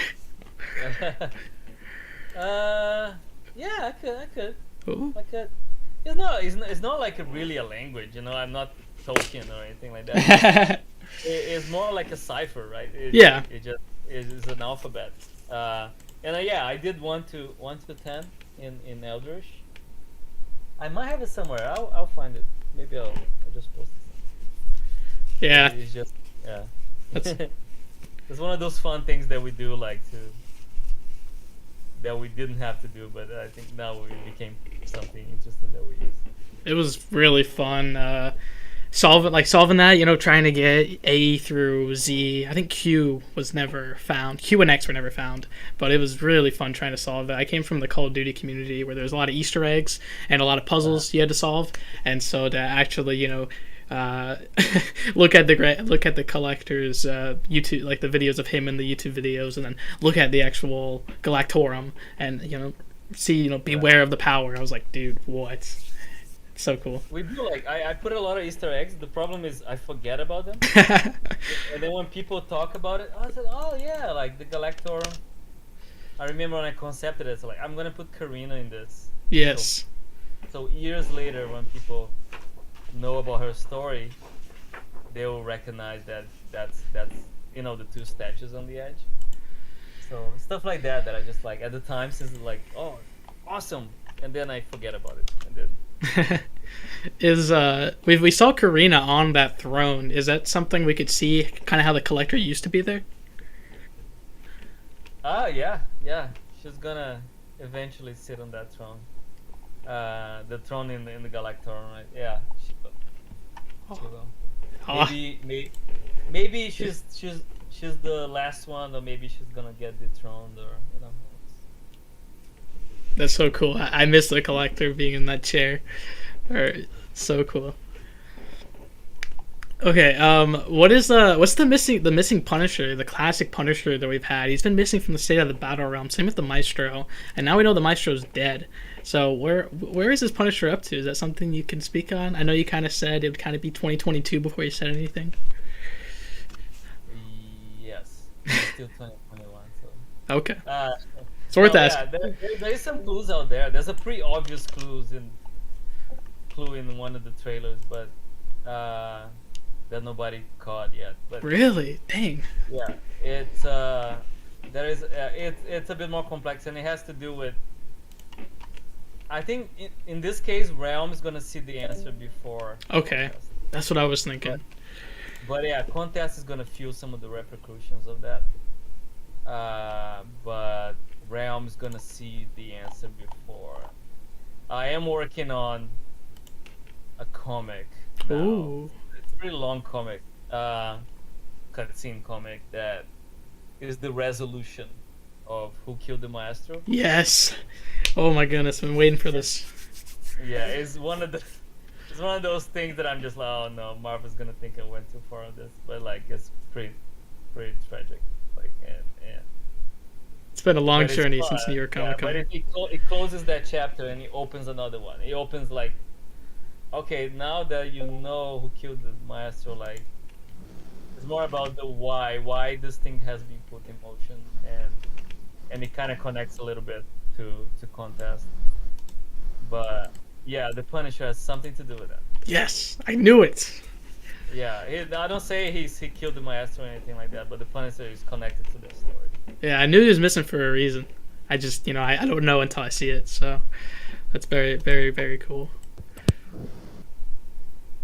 All right. What games do you play? Do you play any other games besides MCOC and Marvel Realm of Champions? I do play games on occasion. I've been having a blast of playing games with my daughter. Like she's become a gamer and she plays a lot of Genshin Impact. Oh yes. And that game is just so amazing. Like I think the art style is a bit like I'm not into like the whole like anime thing, like art wise. I grew up with a lot of cool anime, but like when it becomes too cutesy, it's not exactly my cup of tea. But I have to admit that they did an amazing job with that game. They took, of course, it's Zelda Breath of the Wild, right? But they took it and the template and they made it so much bigger for mobile, and the graphics are so cool. What else have you playing? Oh, I play a lot of Switch games. I've been playing Pokemon Snap because it relaxes me.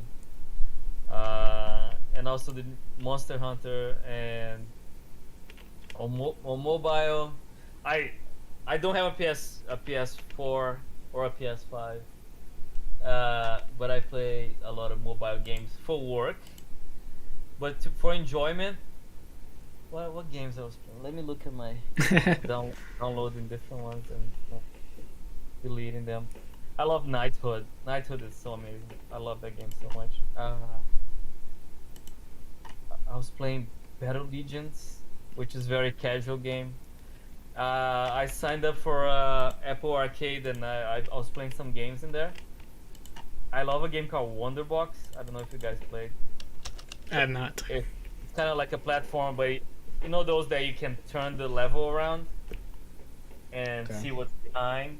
So that game kind of perfected that kind of formula. It's so beautiful, and you can also build your own levels and make people, your own labyrinths, so people can play around. It is multiplayer and stuff like that. Really cool, really cool. Awesome. But eventually, I have to buy a PS5 if I can find it, because I can't find one. Yeah, I want to play games like I really love historical games like Assassin's Creed and stuff like that. Yes. And but now I just watch videos. I watch playthroughs of the whole game, like Ghost of Tsushima or stuff like that, because I love to see historical settings in games and how well the developers rebuild those worlds and those situations. It's just so amazing, like Odyssey and. I'm really. But if I start playing games like that, I'll just never stop, and I won't be able to produce anything. I'm really looking forward to God of War, the next one. I'm really looking forward to that, having Kratos versus Thor and Odin. It's so good. And it doesn't come out till next year, which is okay. But I'm gonna get a PS5. My brother has one, and I'm jealous a little bit, but I'm very excited for that. Yeah, I wish like I had like because mobile games has a lot of advantages. We can really be fast about iterations and tell different stories and respond to what people like and don't like. But console has the advantage of having so much memory, and you can do whatever you want. You can build this gigantic world and put so many characters with high res, textures, and I envy them sometimes. And like 5 years to develop a game and tell a story, and that's also really, really good.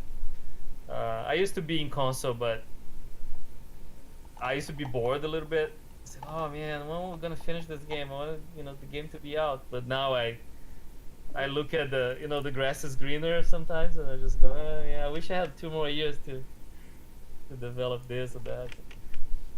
It's awesome. Okay. Oh, your mic's messing up. I'll ask one real quick. All right, do it. Okay.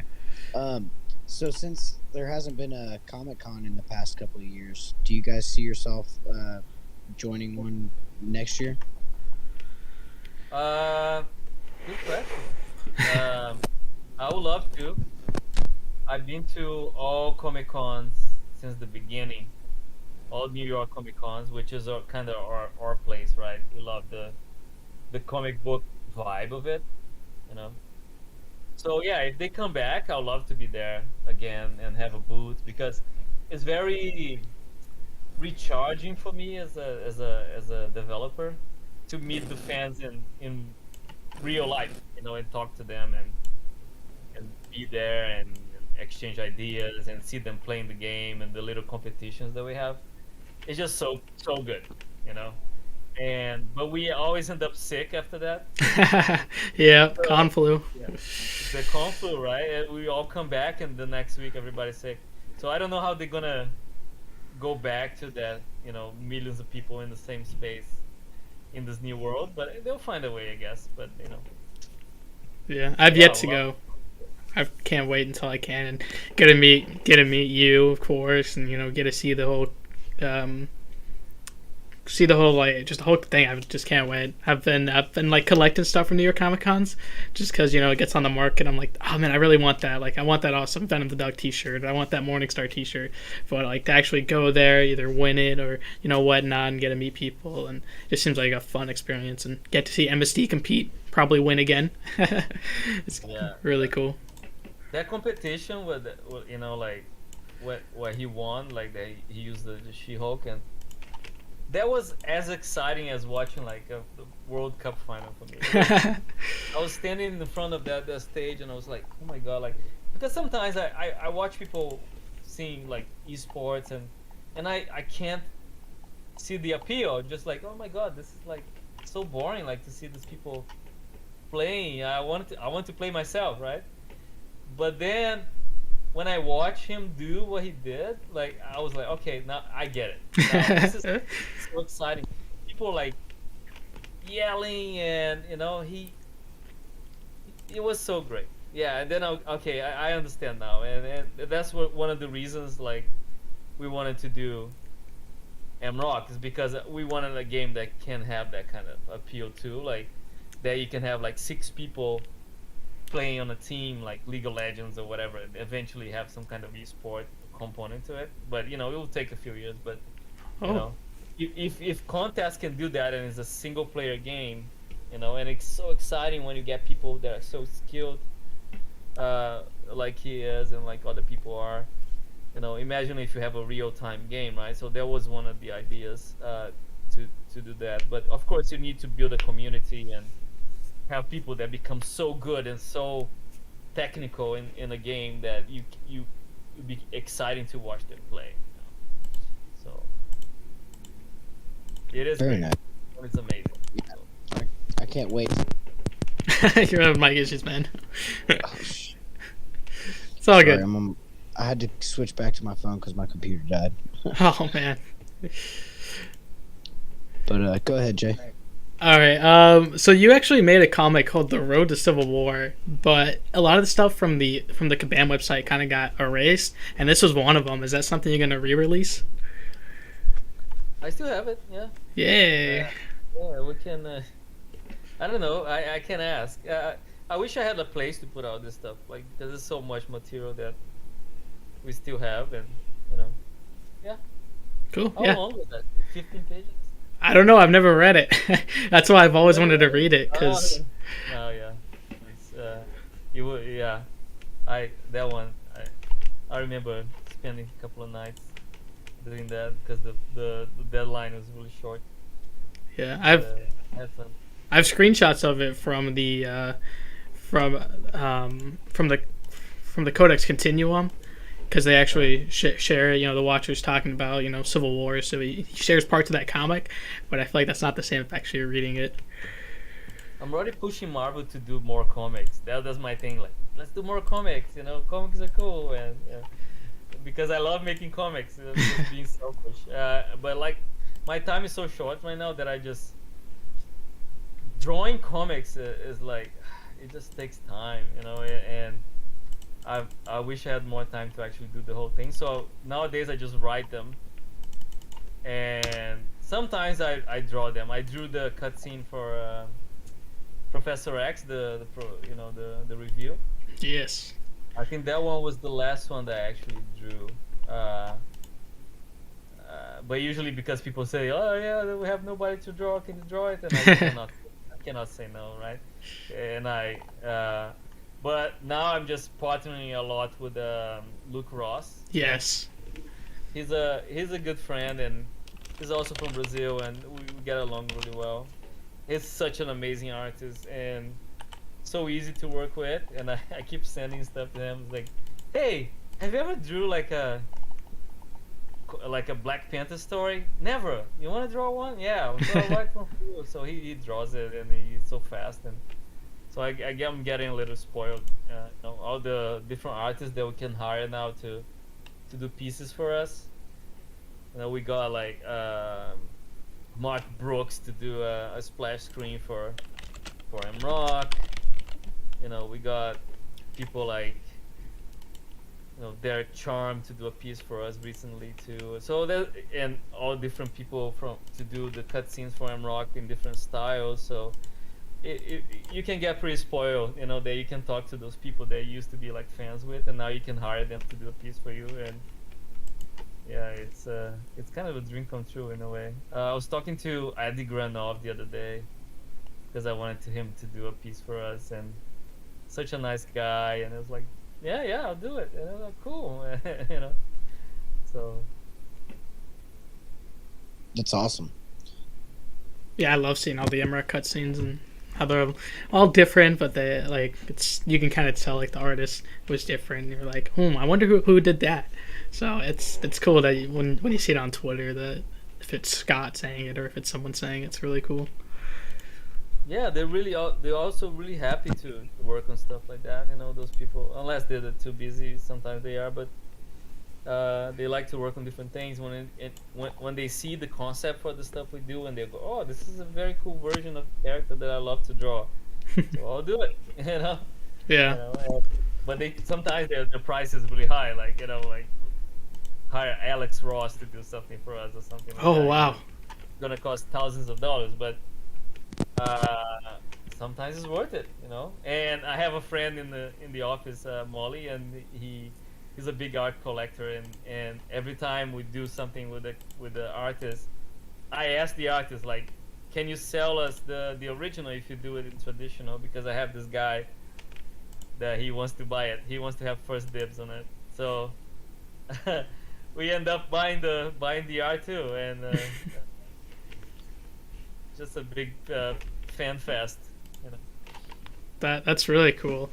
Speaking of concept art, you made concept art for Phantom X, as he was supposed to join the game during the X-Force event, but he got replaced by Iceman.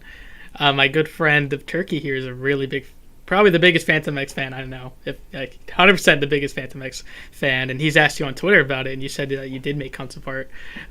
Is that something you're looking at to add Phantom X to the game later on, or if you could share that concept art?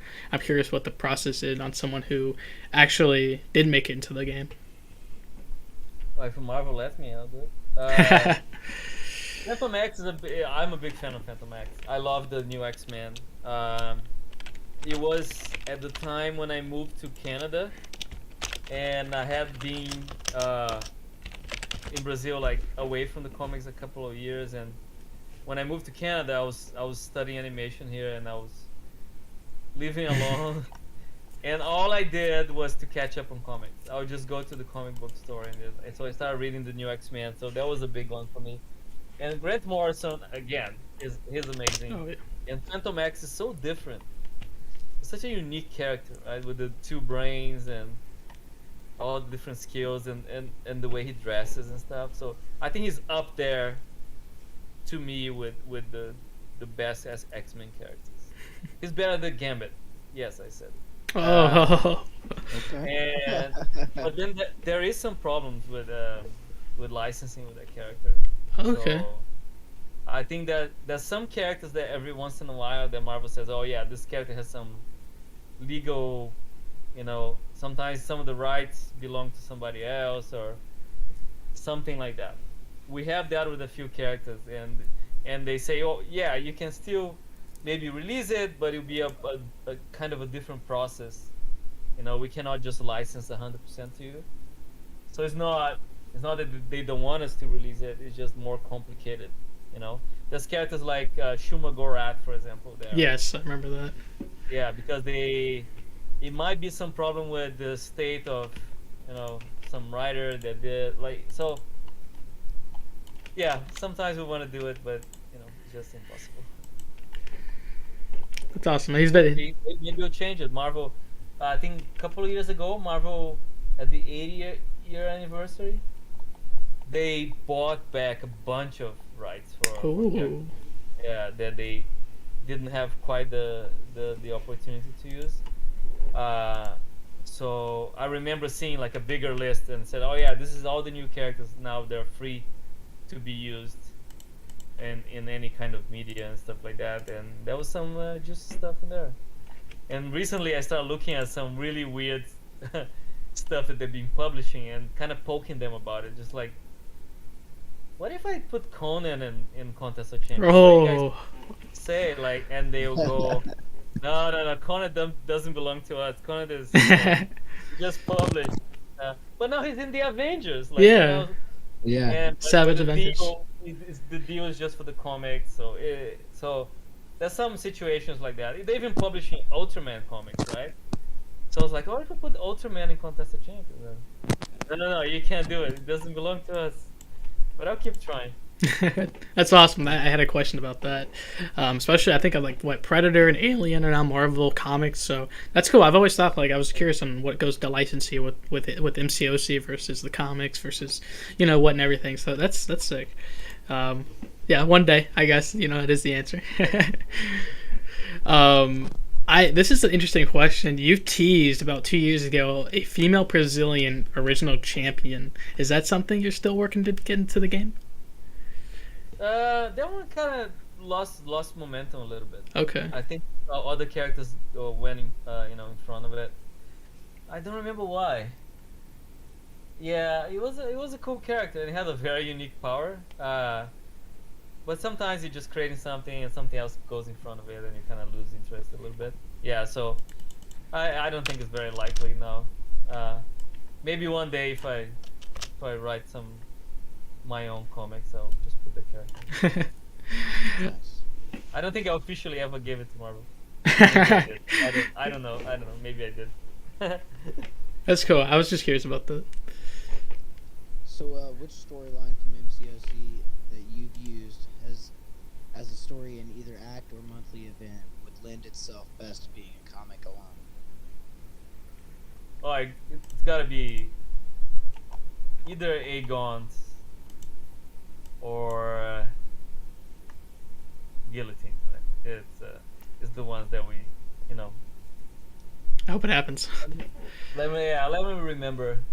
There might be others that I really like. Some of the stuff that they write. We have a couple of writers in our team. They're really good at writing funny Deadpool stories. Yeah, he's awesome. So some of the Deadpool stories that were written, they're really really hilarious. And I'd love to see them developed a bit more in the comic. I also like some of the darker ones I used to write some of the darker ones. I would just pick the ones that are Halloween and stuff for myself. But yeah, I think the original ones had the Guillotine specifically is the one that I have the most meat on it. I could write a year of Guillotine comics based on the stuff that we've done and make a trade just with the whole story. And if I want to rewrite the story and set on Earth, I would do it, right? So there's a lot of cool beats in there. And in the pitch we did for the solo series, he had the introduction of Morningstar, and but in a Earth kind of environment, right? Ignoring the Battle Realm thing. But if we wanted to write something that is related to the Battle Realm, I would write something that is related to the Elders. I'll take Yes. the young Elders of the universe and tell the story of the Contest of Champions, make a limited series telling the story and having Karina and having the champions, but then have a resolution to it, you know, have end to the Contest of Champions. And Nice. because I always had a plan B in my pocket for in the early days when I thought like, oh, maybe this game is gonna end in 6 months or a year, nobody's gonna like it. So I always have written in my head an end for the Contest of Champions, right? How does this thing end? Because I just don't want the game to be canceled and that's no resolution. So I would just write like a last story that everything goes like crazy, and you know you see the thing kind of apocalyptic. But we kind of writing that story anyway, but the game cannot end, right? So I don't know. Maybe we'll have that chapter someday when people don't want to play the game anymore. But now we have Realm also that kind of, you know, is like two freight trains kind of going different directions. So yeah, I always have a plan B. So that could be a cool comic. Like they have the ending of the Contest of Champions, which kind of coincides with a lot of apocalyptic things going on. A big cosmic epic. Okay. That's So crazy. so, what how many things have you guys had to unfortunately cancel, and what have you like figured out a way to uncancel, I guess, to bring to the contest? So many.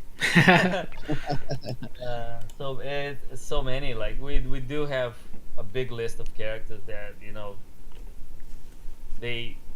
we're sure we're gonna release them, but then suddenly they take a back seat, right? But sometimes they get released. Like Nova was one of them, right? Nova, it is on the cusp of being like a popular character, and it's popular in some circles, but it's not enough, you know. And there's no movie. There is the Nova Corps in the Guardians, but so we always said, oh, this year we're gonna put Nova in this, and then no, there's a better character. There's a new movie or something like that. Let's push him back. So Nova kept going back to the list, and then eventually we found a way to do that character. People like Adam Warlock was always, you know, on the sidelines, you know, like on the bench, like put me in, coach, kind of thing. But it never found a proper moment to put that character in. So there's a lot of characters like that we have to, you know, and sometimes we go like, oh, there is this character that we love, but then we made so many characters like that, you know, like, so we're not gonna do this, you know. There's so many cosmics in the game, and cosmics, for example, are a problem because there's a lot of cosmic characters in Marvel, and a lot of cosmic characters that we love because they have crazy, outlandish powers. But then the class balance start getting skewed, and people come to the creator and say, hey, like, you know, there's too many mystics or whatever, you know, so we have to rebalance. But it's an interesting balancing act when we sit in a room together to like pitch the ideas, and sometimes the ideas keep coming back, and you know, sometimes they never get in. They never just, you know, they don't have all the ingredients. But one day they might make it, right? Okay. Jay, you got anything else over there, man? Yeah, in a recent interview, you mentioned the next MROC house, or at least a tease for it, is a cosmic house with cool tech. Sir, and another tease you could give us? The female. Okay. Yeah, and I don't know. I think I teased enough. It's coming soon, so don't worry. All right, I'll definitely look out for it. I don't wanna people's thunders. We have a couple of houses that we're working on. This one is really cool, and the other one is it's it's a fan favorite too. So there's I think there's the next 5 houses are Oh like wow. top tier like characters that people just okay, this is I have to check this out. What is the M-Rock version of this character? And some of them you probably guess from the trailers. Yes. Uh, but some of them not. Some of them are different, but they are you know if you think of the pillars of the Marvel universe, okay, yeah, they make sense. They're gonna release that person there, but it's gonna be a skewed version of. It's not the Inhumans, sorry. I love did the guess Inhumans, that. but- Yeah, the Inhumans are got a bit. I really want to rescue the Inhumans because they did it wrong on TV show, and I feel so bad because I love them so much. Yeah. So yeah, they feel like a glove to Rock, but right now they're kind of like in the back burner from Marvel in general. They're not the characters that people want to see. We'll see what Eternals does. I'm very curious about that movie. Yes. Maybe the Eternals can be a little bit what the Inhumans should have been. But and I saw some cool stuff about the movie, but I saw some concepts and it looks really cool. But it's still like a question in my head. But you should never doubt Marvel. They always Yes. do really good stuff with their movies. So I'm waiting, because it's also the historical thing that chariots of the gods, kind of mythological stuff that I love so much that they're gonna deal with it. But if you look at the Eternals comics, it's not really like the greatest. I love Jack Kirby and the art is amazing, but that's it. Like there's nothing much there. They try to bring it back with New Gaiman, and it's cool. The Celestials are cool, and so I'm expecting big things from that movie. Okay. Black Knight, yeah, baby Black Knight can date Guillotine, Yeah. Oh. and then They're very similar. Queen Hasen's gonna get jealous and try to kill him. That'd be an interesting story. Writing live the story. So will there be one more Herald before Galactus comes? Let me see. I'm just trying to visualize the roadmap. There is one more. I don't know if I can call him a herald. Ooh. I guess in a way you can, but no, maybe you can. No, yeah, sorry. I can't explain that. There is one more character that is related to that. That is. I've been working on that character for a while, so I hope people like it because it's gonna be the precursor. That's awesome. You talked about updating the map of the battle realm.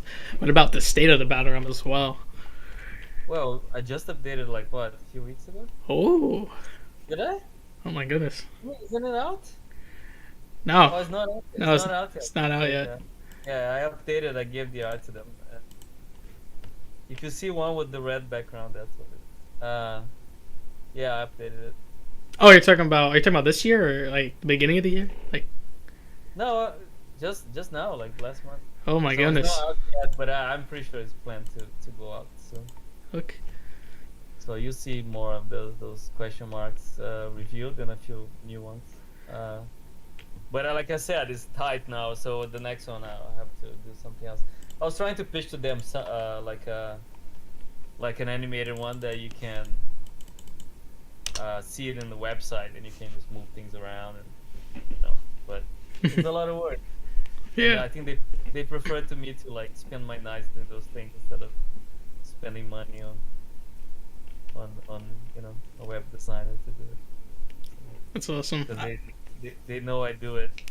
They know I love doing those things. I've guessed at least one character every month. So, I'm getting closer to guess each character. I was very happy with next month's characters. So, pretty happy. Yeah, some of the stuff is logical, right? Yeah. So, Definitely a but it's curveball. not- yeah, but the curveballs, some of the curveballs that people say is curveballs is because they don't consider that we're telling our own story, and the relationships in our universe is not the same as 616. So sometimes they do connections. Oh yeah, that's what it is in the comics, but but is it what it is in contest? Like, if you think a little bit more, it's logical, but some of them is just like us like inventing stuff that is really hard to guess. So there's a little bit of that in there. That's awesome. Okay, all right. I have this question about the. You've teased it as the end game of the contest. You've already talked about the apocalypse of the contest if it does ever come to an end. And this is in the New York Comic Con trailer. Is that the end game? Is that something that we could see if that does? It's like if this does happen, we're gonna use this as a wrap up. That's the Chrono Serpent. Oh, it is. At least an aspect of it. Okay, Okay. Yeah, that makes sense. everything makes sense. Everything is planned. It's crazy. It's Even if we change a little bit, there's a thread. There is a thread. blowing my mind. Not the Beyonder. Is not what's his name? That guy that married Karina in the comics.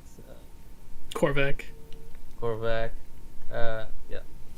It is. That's the end game right there. Awesome. Yeah.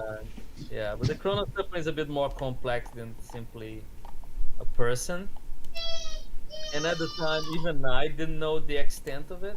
I didn't know the extent of that character. I was just like thinking about it a little bit. But now it's more fleshed out, and between me and the other writers, and we know where this is going. And that connects to the beginning. Yeah. Nice. I only got a couple questions left.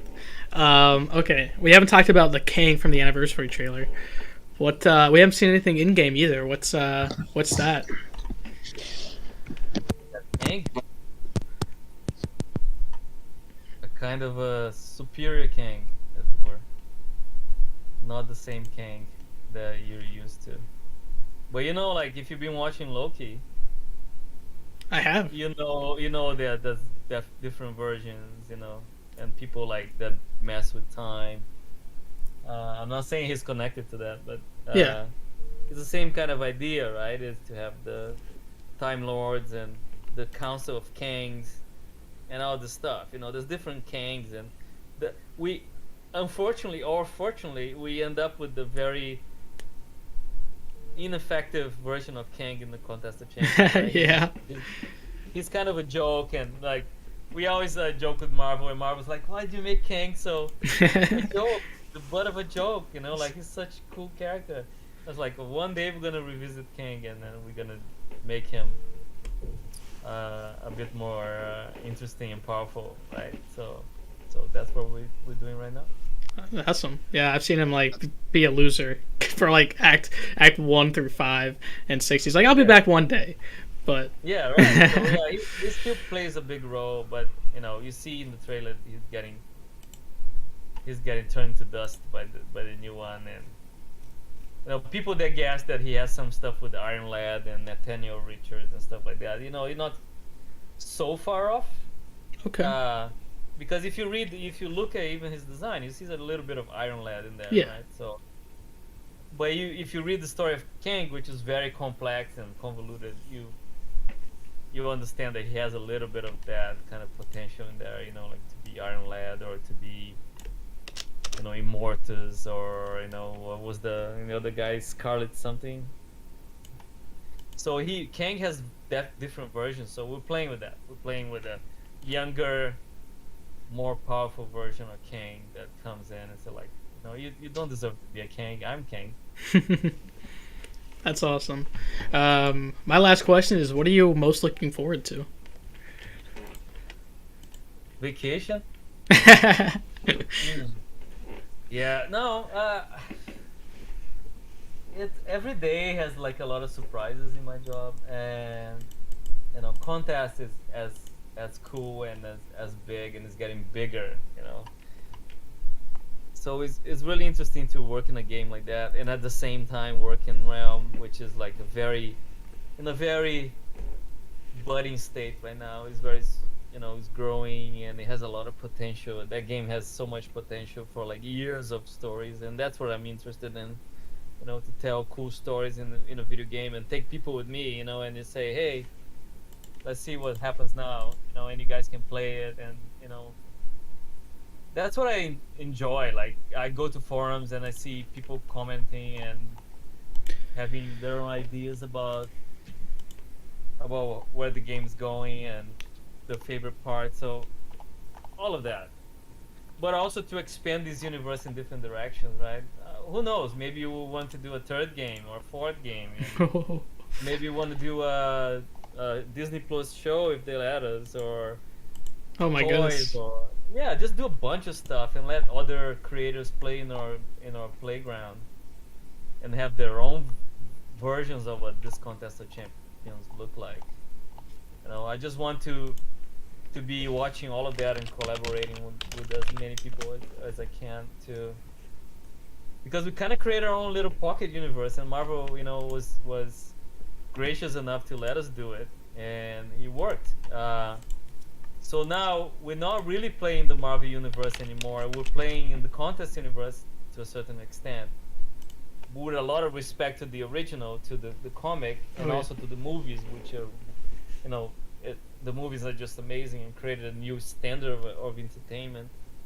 So we want to be part of that and be respected as such. To be like, okay, there's the movies, there's the comics, there's the cartoons, and there's also contests, which like kind of blaze the trail, to create a brand new universe that has different logic, a different cast of characters, a different environment, but it feels very authentically Marvel, and I want to look back in 20 years and say, hey, we built something really cool, and you see other franchises like, I don't know, Pokemon, or and you see a lot of people playing in that universe and doing different games, and I want to see that. I want to see like maybe I don't know, a dating sim that is like, or like a choose your own adventure kind of like story-based game, whatever, whatever people enjoy at the time, or maybe do like cross-platform.